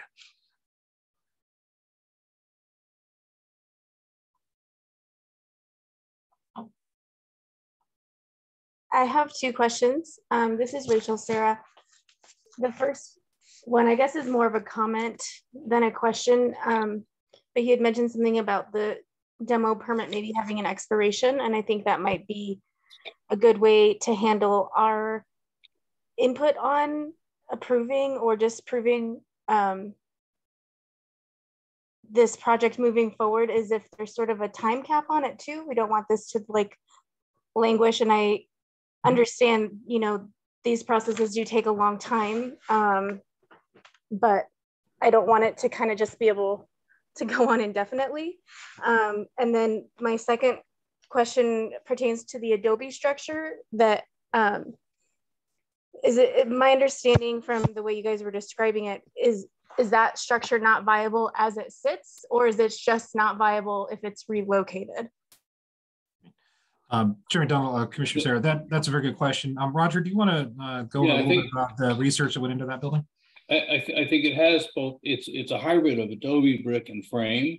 So there's really no way to have a stable, solid wall that can be braced and pick up and have it be viable to move. So that one is just fragile, and it's in my opinion the least architecturally notable of the six. So it's a loss that we just accept, document, and move on, because it's just not going to pick up very well. Right. That's my question, is it's not salvageable because you can't move an adobe house. Well, you can't, it's a hybrid frame. So it's both adobe, which isn't stabilized. It's got brick, it's got frame. There's really no structural rigidity that you can work with in that particular house. Can I add something as well? Yeah. It's also, it and the three structures along Speedway are in very poor condition. The ones on Speedway are structurally sound enough to move, but all four of them would require quite a bit of restoration work. And the adobe one is not only fragile, but it also is in poor structural shape as it stands. Okay, that answers my question. Is if it were to stay, it's in bad shape as it is. Okay, that's my question. Thank you. Which one is the adobe structure? What's the address? 1052. 1052 North Euclid. Thanks. Can you get a little bit more into what's structurally unstable with it? Like what's the structural issues other than the adobe? We get the adobe not being able to move. But no, I'm asking them. No, I just want to clarify, because as I read back the structural report, you don't have a floor to ceiling wall that's solid with the same material. And at some point when they put the plumbing in, they chamfered out the walls, so you don't have uniform thickness in the walls anymore, which makes it fragile, and if you twist it, it will tweak. So we don't have a solid structure there. It also has, like most the poorly maintained adobe buildings. It has large cracks going through, large structural cracks going through the walls. It's just not, it's recoverable, but it's in pretty poor shape right now. Yeah, what I'm trying to differentiate is the difference between its structural feasibility for moving versus its structural feasibility for staying in its current location. And I think what I'm hearing is saying it's not feasible to move it, but it could be rehabilitated if it were left in its current location. Is that correct? If you spend a substantial amount of time to exactly. Reconstruct and reframe the walls to be code compliant and solid, you know, but it's now smack in the middle of the site. And if you save the building, you lose your ability to put the steel into the other buildings. So it's kind of a loss of this building facilitates the relocation of the others.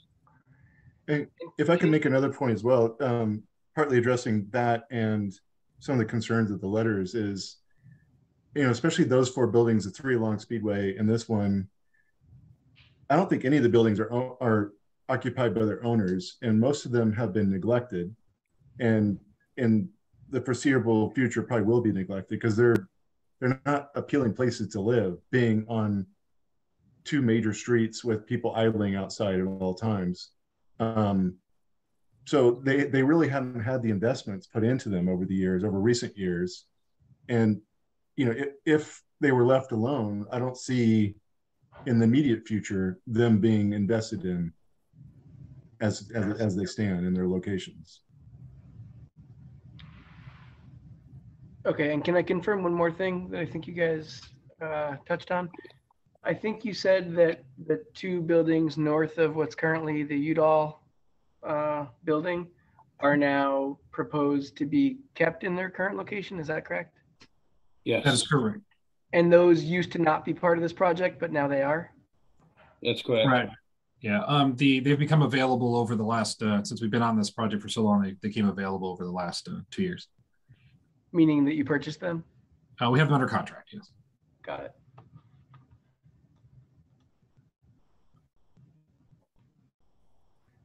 So I'm sorry, I can't help but ask, but if this street is not a viable place for this type of building, like Marcellus just described, why are you advocating for keeping 2 of them that you now have under contract? So I think to address that, it's twofold. I think the character, and Marcellus, correct me if I'm wrong, but the character on Speedway is a lot different than the character on Euclid. I think the traffic volumes and kind of the character of it is a little more intensive. And then part of the logic with these 2 homes is really the transition to the neighborhood beyond, and really trying to maintain that character once you got past the church, and trying to keep that appearance of the single family homes. Marcellus, you want to add anything? Well, I mean, I'm not saying that they should be moved because they're not occupiable. I mean, people do occupy all of them right now. It's the fact that there's not any owner residence in there. And the other thing that's been discussed with these other 2 being preserved is they might not necessarily be used as single family residents. They could be offices, or, you know, offices for the complex, et cetera. They can be used for other purposes than people having to live there. That was my argument, was that people who own the buildings currently, especially the 6 that we're talking about to the north, they don't live in them. They rent them out, and they don't maintain them very well. Well, in part, if I'm on, the whole conversation of the 6 letters were if we had a transition, and if we had a buffer, and if we had some kind of way to mesh this together, leaving those 2 houses in place at least addresses that concern. You know, yes, we could move them if we had a place to put them and build a bigger project, but really we hear the neighborhood concern saying, okay, if we can own those 2 houses and leave them in place, then we meet at least partly the concerns being expressed by those who oppose us.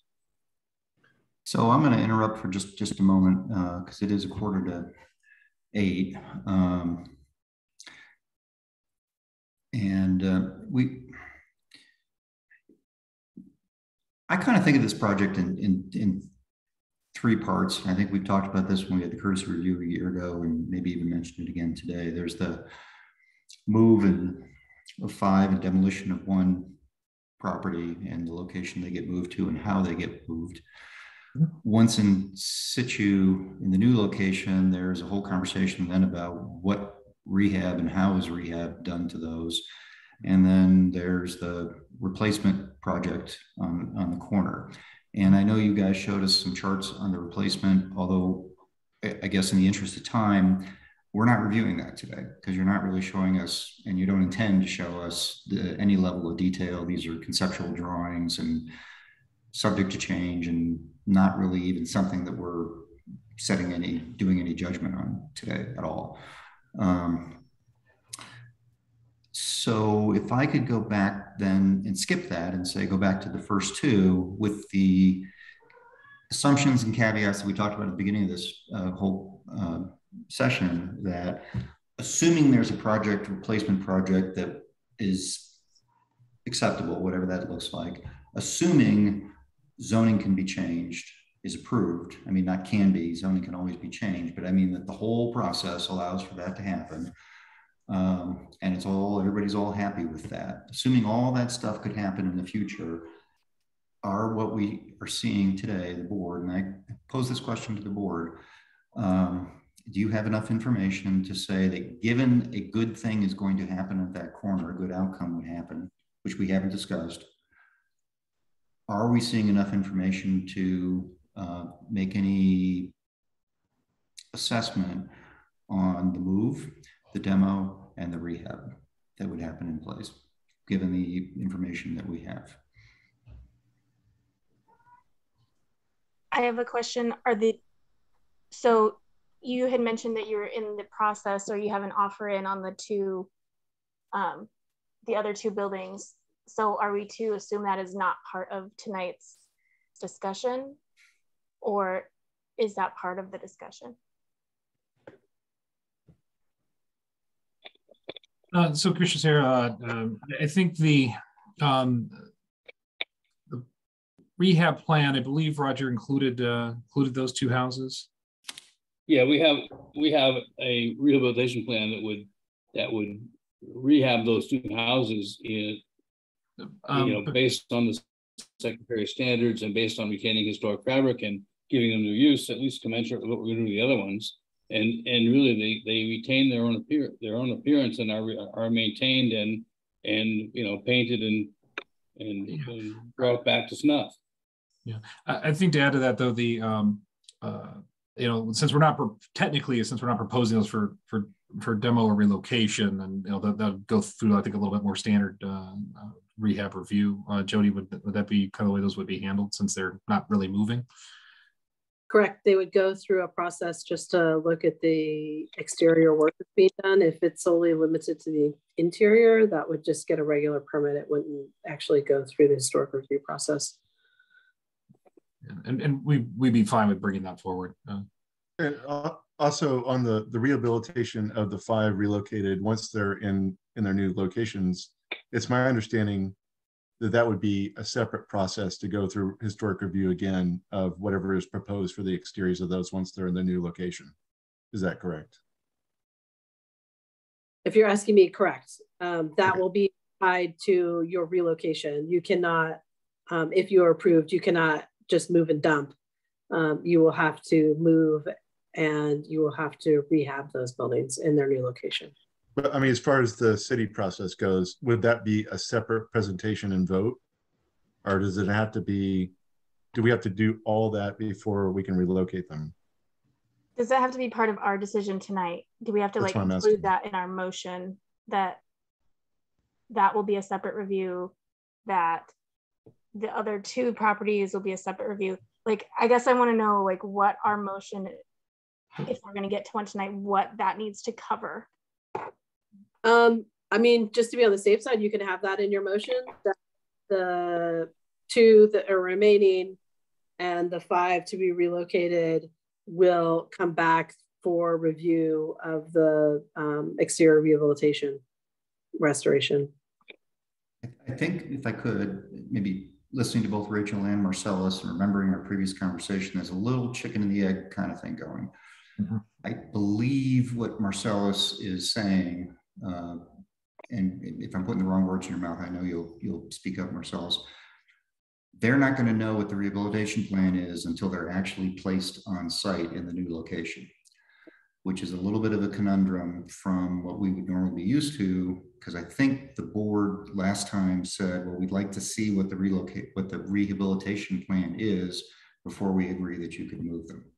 So I'm just facilitating the conversation here, but I think that's kind of what I remember from last time. I think the rehabilitation plan is described in our overall plan document. It's conceptually described, Roger. In what you have, you've got a chart on each with text of generally what you're planning on doing, I believe. This is similar to what I believe we saw a year ago, which is a good starting point. Well, I think, Rick, not to really cut you off, I feel like it's more, I mean, often we have things come before us and we say we want more information. So I think if we say, you know, these are okay, we're going to have this come before us with further detail for the rehabilitation plan as that information is available, or however we want to handle that. Yeah, Chairman McDonald, if you don't mind, and we're more than happy to come back with additional detail, especially on the site where we're going to be placing and rehabbing. We have, you know, in concept what elements are going to be done, and what's the contractually we have an obligation with the relocation site owner to. There's certain elements that have to be accomplished. So we're more than happy to come back and provide additional information on that. I think, you know, to your point earlier, you know, we're trying to break a very complicated item into some digestible chunks. And tonight, really, would, if possible, we'd really like to, you know, be able to move forward with the fact that, you know, if we can get support again, if we've earned it, to that the demolition of the one structure and the relocation of the five would be something that could be supported, so we can move that through the process so that we can start working on the next elements behind that and come back and have some more discussions.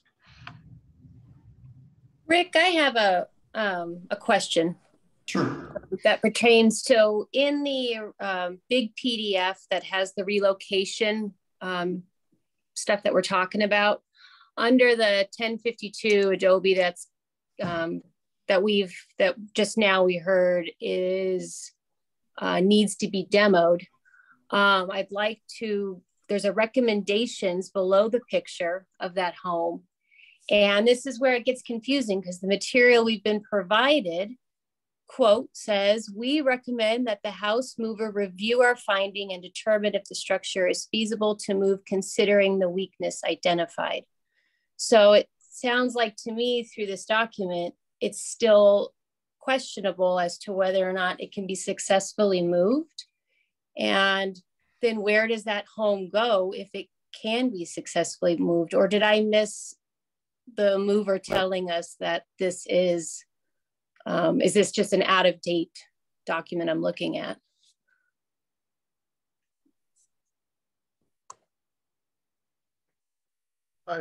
Did Roger or Noel, you want to address that? Well, I think that is being as it's the weakest one. The mover, when we saw it, you know, said that's the one that's the hardest, and the structural report doesn't give it the best bill of health. If it comes down that we have to figure a way to move that, we have to then reinforce it and find a site. And I would rather spend my time and effort on the others, but that question could be addressed separately. If that becomes a, you know, what do we do with the sixth one? Do we rethink our intent there? I think it's challenging, but I would not. I'd rather face that challenge than have the whole project be in abeyance. Ourselves, I'm sorry. Well, this is just a general comment, but you know, it was brought up in several of the letters of concern, and I just want to address this one thing real quick, which I think also applies to losing that structure, and that is you know, several of the letters said that these are site-specific, irreplaceable, important buildings, whereas they are important to us as a neighborhood as far as being part of the inventory, but none of them are unique structures. They're buildings you could find in Minneapolis or Dallas or Tucson, and they're not built to site specificity. So yeah, they're important to us because they're part of our collective inventory and they have the character of the rest of the neighborhood, but they're not, you know, special individual buildings. And that applies to that Adobe as well. Like if it had to be lost, it's not some unique architectural gem that everybody's going to miss. And I'll add the non-preservationist element, which is, you know, there are budgets and functional realities, and you know, at this point, you know, we've really worked hard on trying to salvage as many of the structures as possible, and the feedback we get from the mover is it's, you know, risky at best, and to put several $100,000 into a structure that we're being told is not likely to be salvageable or relocatable. At some point you have to draw a line, and so unfortunately that had to be where the line was drawn. But you know, from the historic preservation point of view, that's the weakest resource on the property. Hence, no, period. Okay, I just wanted to make sure we're on the same page because what I'm reading is different than what we've talked about. So, okay. Yeah, I think that text could be updated to reflect the conversation with the mover. So my apologies for that confusion. So this is Damon. I just wanted to add one more thing. And, you know, I've been poking through the code trying to find out. I mean, I feel like, by the way, this isn't actually this board's responsibility. So again, I'd like to go on the record saying that, but nonetheless, I've been poking through the code, looking at kind of what the owner's responsibilities are and whether or not demolishing a property due to deferred maintenance is actually acceptable or not. And it does touch on it in 5.8.11. And it essentially, I won't read it word for word, but everyone else can go ahead and do that. But it basically says that, you know, historic resources shall be preserved against deterioration and blah, blah, blah. And it goes on to say that the reason for that is to prevent an owner from facilitating demolition of a historic resource by neglecting it or permitting damage to it by weather or vandalism. So it seems like this case is addressed by the code. And it doesn't seem to me like we being you, have a good leg to stand on to say that just because it's in bad shape, that means it should be demolished. We should also clarify that Capstone doesn't own any of these structures. They have a contract to buy, and it's the current owners who have neglected them. I understand that. I'm just saying that because it's in bad shape, that doesn't mean that it should be demolished. Commissioner Tarr, I don't necessarily disagree with your comments. I think it's a good observation. I think, you know, to Marcel's point, that, we only have under contract, so I can't speak for the owners. I can just say from my experience, you know, it's when you have sites that are challenging in their existing condition, but can still, you know, still occasionally be rented out. Although I believe currently that two of them don't have a tenant, and one of them was vandalized very heavily, which has been a concern of ours during this process. You know, it becomes more and more challenging to adaptively reuse structures, and so there are some other elements at play. But I think, and I don't know if I don't think we have dollar figures in the report, but it's, you know, this is a very expensive investment on behalf of Capstone to not only move these homes, but to do the exterior rehab to the level that was required to make this work. So, you know, I think from an investment standpoint, the amount of money being put into these structures, I think it's safe to say would not occur if they were left in their current location. Maybe somebody throw some paint on them and clean them up a little, but we're proposing a much bigger investment in the homes and structures and the community at large than what would be, I think, the status quo. So. Just another one more clarification on the Adobe. The larger issue isn't the current state of repair. It is the structural makeup of the building that makes it fragile to move. So that's not the main argument for tearing it down, is that it's not in good repair. It is moving it would be difficult because of the way it's constructed. Just to clarify that. Right. And Again, just noting the time, Chairman, I want to respect your all's time this evening as well. Right, yeah, so I'm going to interrupt for just a moment. So it is almost 8 o'clock. And just for the record, or just to figure out how we get to an end for this meeting, am I going to lose any board members at 8 o'clock? Can we just say yes if you are? That's fine. Yes.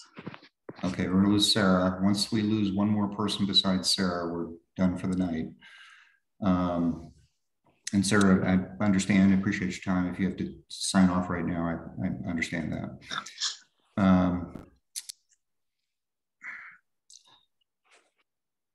I think we need to kind of talk a little bit about whether we have enough information to have a motion or present a motion. We've been talking about a lot of different topics here.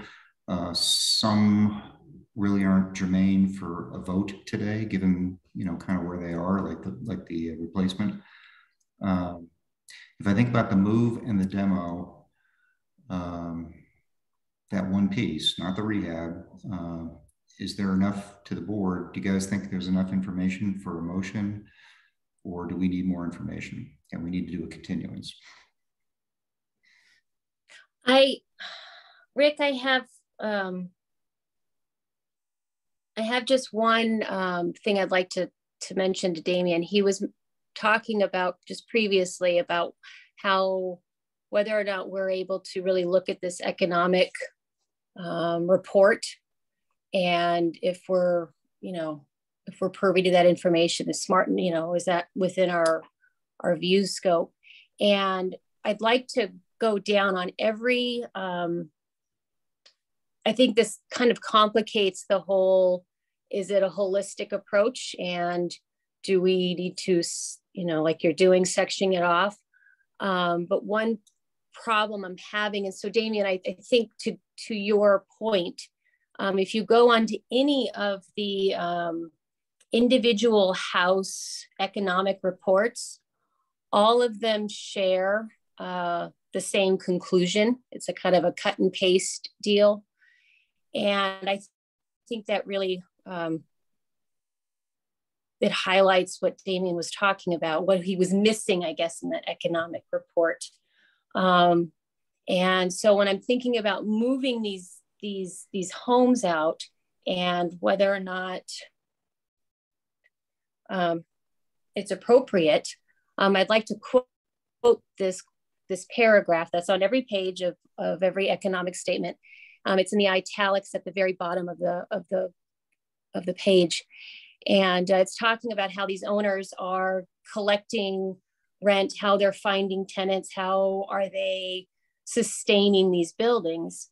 And they go into, quote, going marketing methods may prove to be less effective because of the loss of any remaining privacy, aesthetic character of the property related to the development of the immediately adjacent high density student housing projects and an increasing supply of more suitably sited alternatives. So I guess going back to Damien's, looking through these economic papers, I think we can pull out pieces of very appropriate historic preservation, worries, concerns that we have as, stewards of our area. So I'm a little, I'm having trouble disconnecting, moving those buildings, and essentially we'll be moving, as they quote, the immediately adjacent high density student housing projects closer to new homes. And so are we now looking at further damaging homes as we expand the footprint of the high density student housing projects? Rick, does this make sense? I apologize if I'm not being quite as concise. I just got some bad news, so I'm a little flustered, but I don't want to miss this opportunity pull out these bits of, I think, historically relevant information in these economic statements. And Chair McDonald, if you don't mind, I think just a quick thought for you, and for sure, Lars, I appreciate that. I think, you know, one of the challenges, and I think what that paragraph is trying to get at, is that one of the challenges you have with a what essentially was a student kind of focused rental opportunity because of its location. As those have, you know, aged and newer product has come online, you're competing against, you know, more, you know, higher amenitized, different living environment. And so your rents commensurately drop according to compensate for that, not having the same amenities and modernity that some of the other product does. That in turn makes it more challenging to compete in the space, which then means you have to open yourself up to a broader market. And, you know, your rents, again, depending on where they're at, and I don't have all their rent numbers, but again, tend to start kind of going down, although markets have been a little high for everybody lately. But in a normal market, you know, that's sort of how it goes. And one of the reasons for that too, though, I think is the context, and not to criticize the buildings to our east, but it is a not a as nice of a transition, I think, that could be accomplished here. And I think one of the comments Matt had and the design team here, one of their objectives is trying to structure a much better transition for the neighborhood so that this situation doesn't occur. So with, you know, with the two homes on the south end being rehabbed, us working around those, providing the right amount of the right transition, the right step backs, the right materiality. You know, we haven't even gotten into, you know, a chance to really start having some of the design fun, as I say, with dealing with, you know, how do the porches and patios on the ground floor units work? So I think there's an opportunity here, again, if the community's, you know, willing to work with the design team on this, to put together something that does a much better job than the current condition. And that's our objective. Okay. So what I'm worried about, what I'm thinking about, I guess, is the future in those two houses that are staying in place. If they're not part of the entire, if they're not tied in somehow to this high density student housing project, are they now going to be, having marketability issues if they get sold in the future? And now we've got these two buildings that have stayed in place, and now they're deteriorating, and we're having the same problem again. So I'm trying to well, Betsy, they kind of hit on that earlier, and I think it goes back to even the review we had before this one with Illegal Pete's, that'd be like a retail or some other function, not residential. Okay. Yeah, Sarah Carousel Larson. Yes, that would be integrated and owned by Capstone. It'll all be one unified project, well unifiedly maintained and managed. So it'll be part of the overall project and appropriately utilized. We haven't figured out the adaptive reuse yet, but that's what we'll be looking at. Okay. I mean, just, you know, planning for the future. If for some reason Capstone were ever to sell those off as separate properties, right now they're in good condition. And it would be a matter of the neighborhood having to see if someone is, you know, demolishing by neglect in the future. It's starting out as a good point, because right now those two structures are in decent shape. If Capstone is planning on owning them and maintaining them and taking care of them, which is good for now, but if for whatever reason it was sold in the future, it is, you know, we can't predict that. Basically, our intention is to put the money in and take care of it now, but it's kind of up to the neighborhood to police whether there's demolition through neglect in the future. I think I'd add though that the intent is for it to be part of the project ourselves. And I think when we're done with the design, and Matt, correct me if I'm wrong, but I don't see how we could even really not integrate them and make them work. Just from parking, utilities, some of those elements that we have to address, setbacks, etc. I'm going to come back again in the interest of everyone's time here.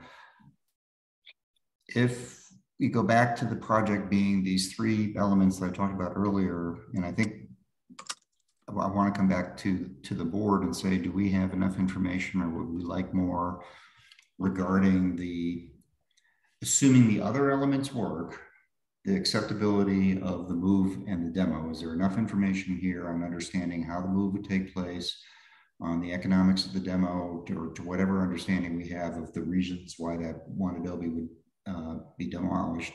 Or do we need to have a continuance and ask for additional conversation on that one subject? Because what gets done on that site in the future is not, there's not enough information to even do more than conceptually understand it. It's very, very fluid right now.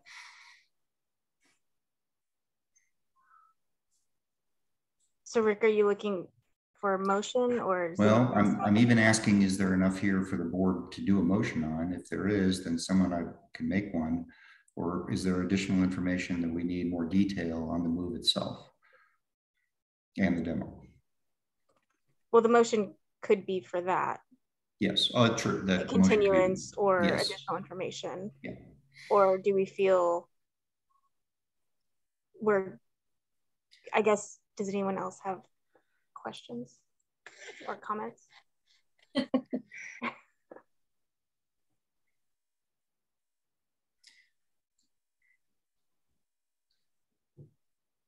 I'm kind of in the same camp as Damon with regard to the economic analysis. I mean, I read all those reports. I know, Betsy, you've read them.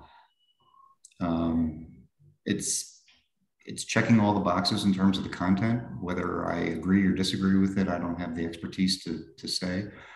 That does need to be looked at, and I know it's part of the process. I see you've done an inventory and the information you've presented to us of the existing state of the homes. And there's one PowerPoint chart each on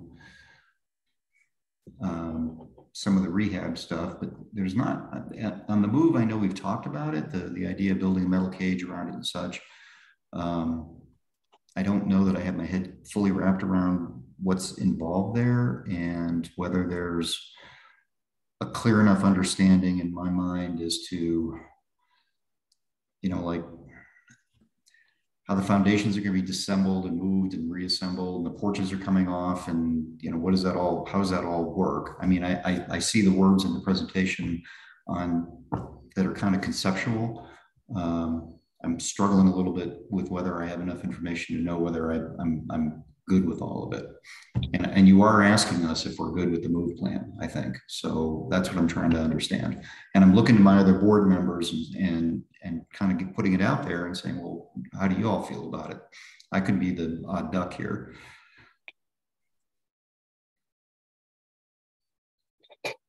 I think that it would be nice to maybe get a little bit further clarification on the exact move process, maybe from the actual mover. I don't think I'm opposed to the buildings being moved. I think we all just want to understand that process a little bit better to sort of ease some of that.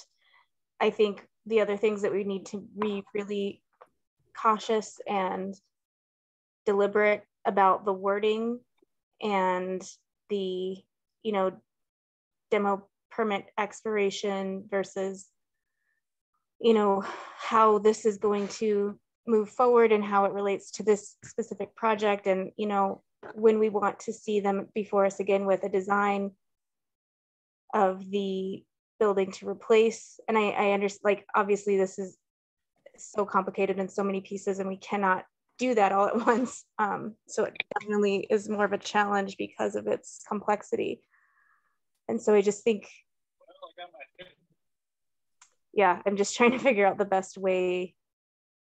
Like, can we tackle a piece tonight? Can we say yes to a portion of that tonight? Or do we need more information? I guess I'm just saying the same thing Rick just said.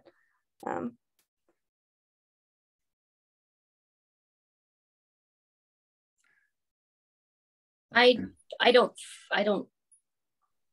know if there's enough. I think hearing from the mover would be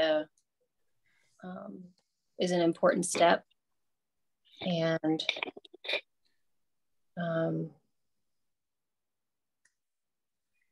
I think too, maybe seeing, because correct me if I'm wrong, there would have to be new foundations built for the buildings to go on. So maybe seeing sort of what that would look like so that we could kind of look at this demo and relocation as a more complete package. would make us feel better about saying, yeah, let's approve this relocation. If we could really see like the nuts and bolts of how that's going. I mean, when we look at other projects that come before us, we want to know, how is this going to affect the historic building? And so I think we would probably feel better if we could see how these buildings are going to be sited, how they're going to be, you know, set down on the new location. Right. Part of that is in the report as far as how they're going to be set down on the sites, etc. But okay. You actually build a new foundation stem wall. If I may, Roger, I'm going to have to. Roger, sir, all due respect, I need to cut you down. I need to cut you off. We're having kind of now a digression of a general conversation. I think what we're asking for, you clearly have reports, you clearly have a bid, a proposal from the mover that has a level of detail that's probably all the things that we're talking about here. And we covered a lot of ground today, but I think what I'm hearing from the board is we should have another meeting where it's only talking about the move process, whatever it is that is going to happen, how the houses are one by one, what's going to be deconstructed, what's going to be done with the foundations, are you reusing the basalt, or how are you going to do all that kind of stuff, and just stick to that and not talk about the rehab once they're in place. Because Rick, also I think the other thing that would be really helpful and important in terms of that is timing. If we could get that to happen much more quickly, so this can all stay fresh in our minds. Yeah. I think that would be far more useful and helpful, so that we can, I mean, I'm sure you guys want to move on as well, but I think we would not have to spend as much time kind of going over all of this information again if it happened more timely. Chairman Donald, I think we'd be agreeing with that approach. I think coming back and having a conversation about those specific elements, and then presuming obviously the commission's amenable at that point, then we could move forward with the recommendation. That I think would be fine for us. I think that's we're more than happy to come back and share that information. To Rachel's point, I can work with the board and with the city staff offline and figure out some time other than just waiting another month for a regular meeting to do that. Great. We'll provide feedback to Jody on our timing to put the materials together, and then let's see if we can find something works for it. I really appreciate that opportunity. All right. Any other comments from the board? Yeah, one last thing I wanted to make sure I am understanding correctly. In the economic reports for each house, I think all but one show them to be profitable. Am I interpreting it correctly? That was my interpretation. Yeah, Commissioner Turner, yes, that's correct. They do make a profit. Okay, and so this is kind of a comment for Jody, but I don't think we're qualified to determine what the threshold is for reasonable economic use. But the fact that most of them are making money seems like something that should factor into this in terms of what that means from the owner's perspective. So we may need some guidance on that, or I guess I would encourage the city to think about that. Yeah. So do we need to make a motion for a continuance? Yeah, and Rachel, I think you just made a motion. All right. And I think Damon just seconded. Yeah. All in favor? Aye. Aye. Betsy? Aye, sorry. Rick? Aye. And I think we already lost Sarah, so that's unanimous. Thank you for your presentation, everybody. It was very, it's been a lot of work going into this, and I appreciate that. Commissioner Chairman McDonald, Commissioner, so thank you very much for the kind words. Appreciate everybody's time tonight, and very good questions. And we'll look forward to coming back and walking through the relocation. All right. And for the board members, and I'll send a note out tonight, we'll try and find another time sooner than a month from now to have this conversation. All right. With that, Jody, is there any other things that we need to cover on the agenda? I know the agenda extends to future items and such. Yeah, I did send out a comment to whoever is Davis and whoever is Joe to get their names for the record, but I didn't hear back from them. It's Davis Maxwell. I'm with Capstone. Oh, Maxwell. Betsy asked them at the beginning. Did you get that stuff, Betsy? I got Maxwell's, but I did not see. I think I took some. It's Joe Villasenor. Oh, thank you. Oh, thank you. I don't know. He works on the Capstone project. I'm not sure what his Noel probably knows what his affiliation is. Okay. Yeah. It does outreach consulting. So. Okay. Thank you. Anything else, Jody? No, I didn't get the time. I think Sarah left maybe around 8:05, Betsy, but yes, I jotted it down somewhere. Okay. As long as you got it, you're on the ball.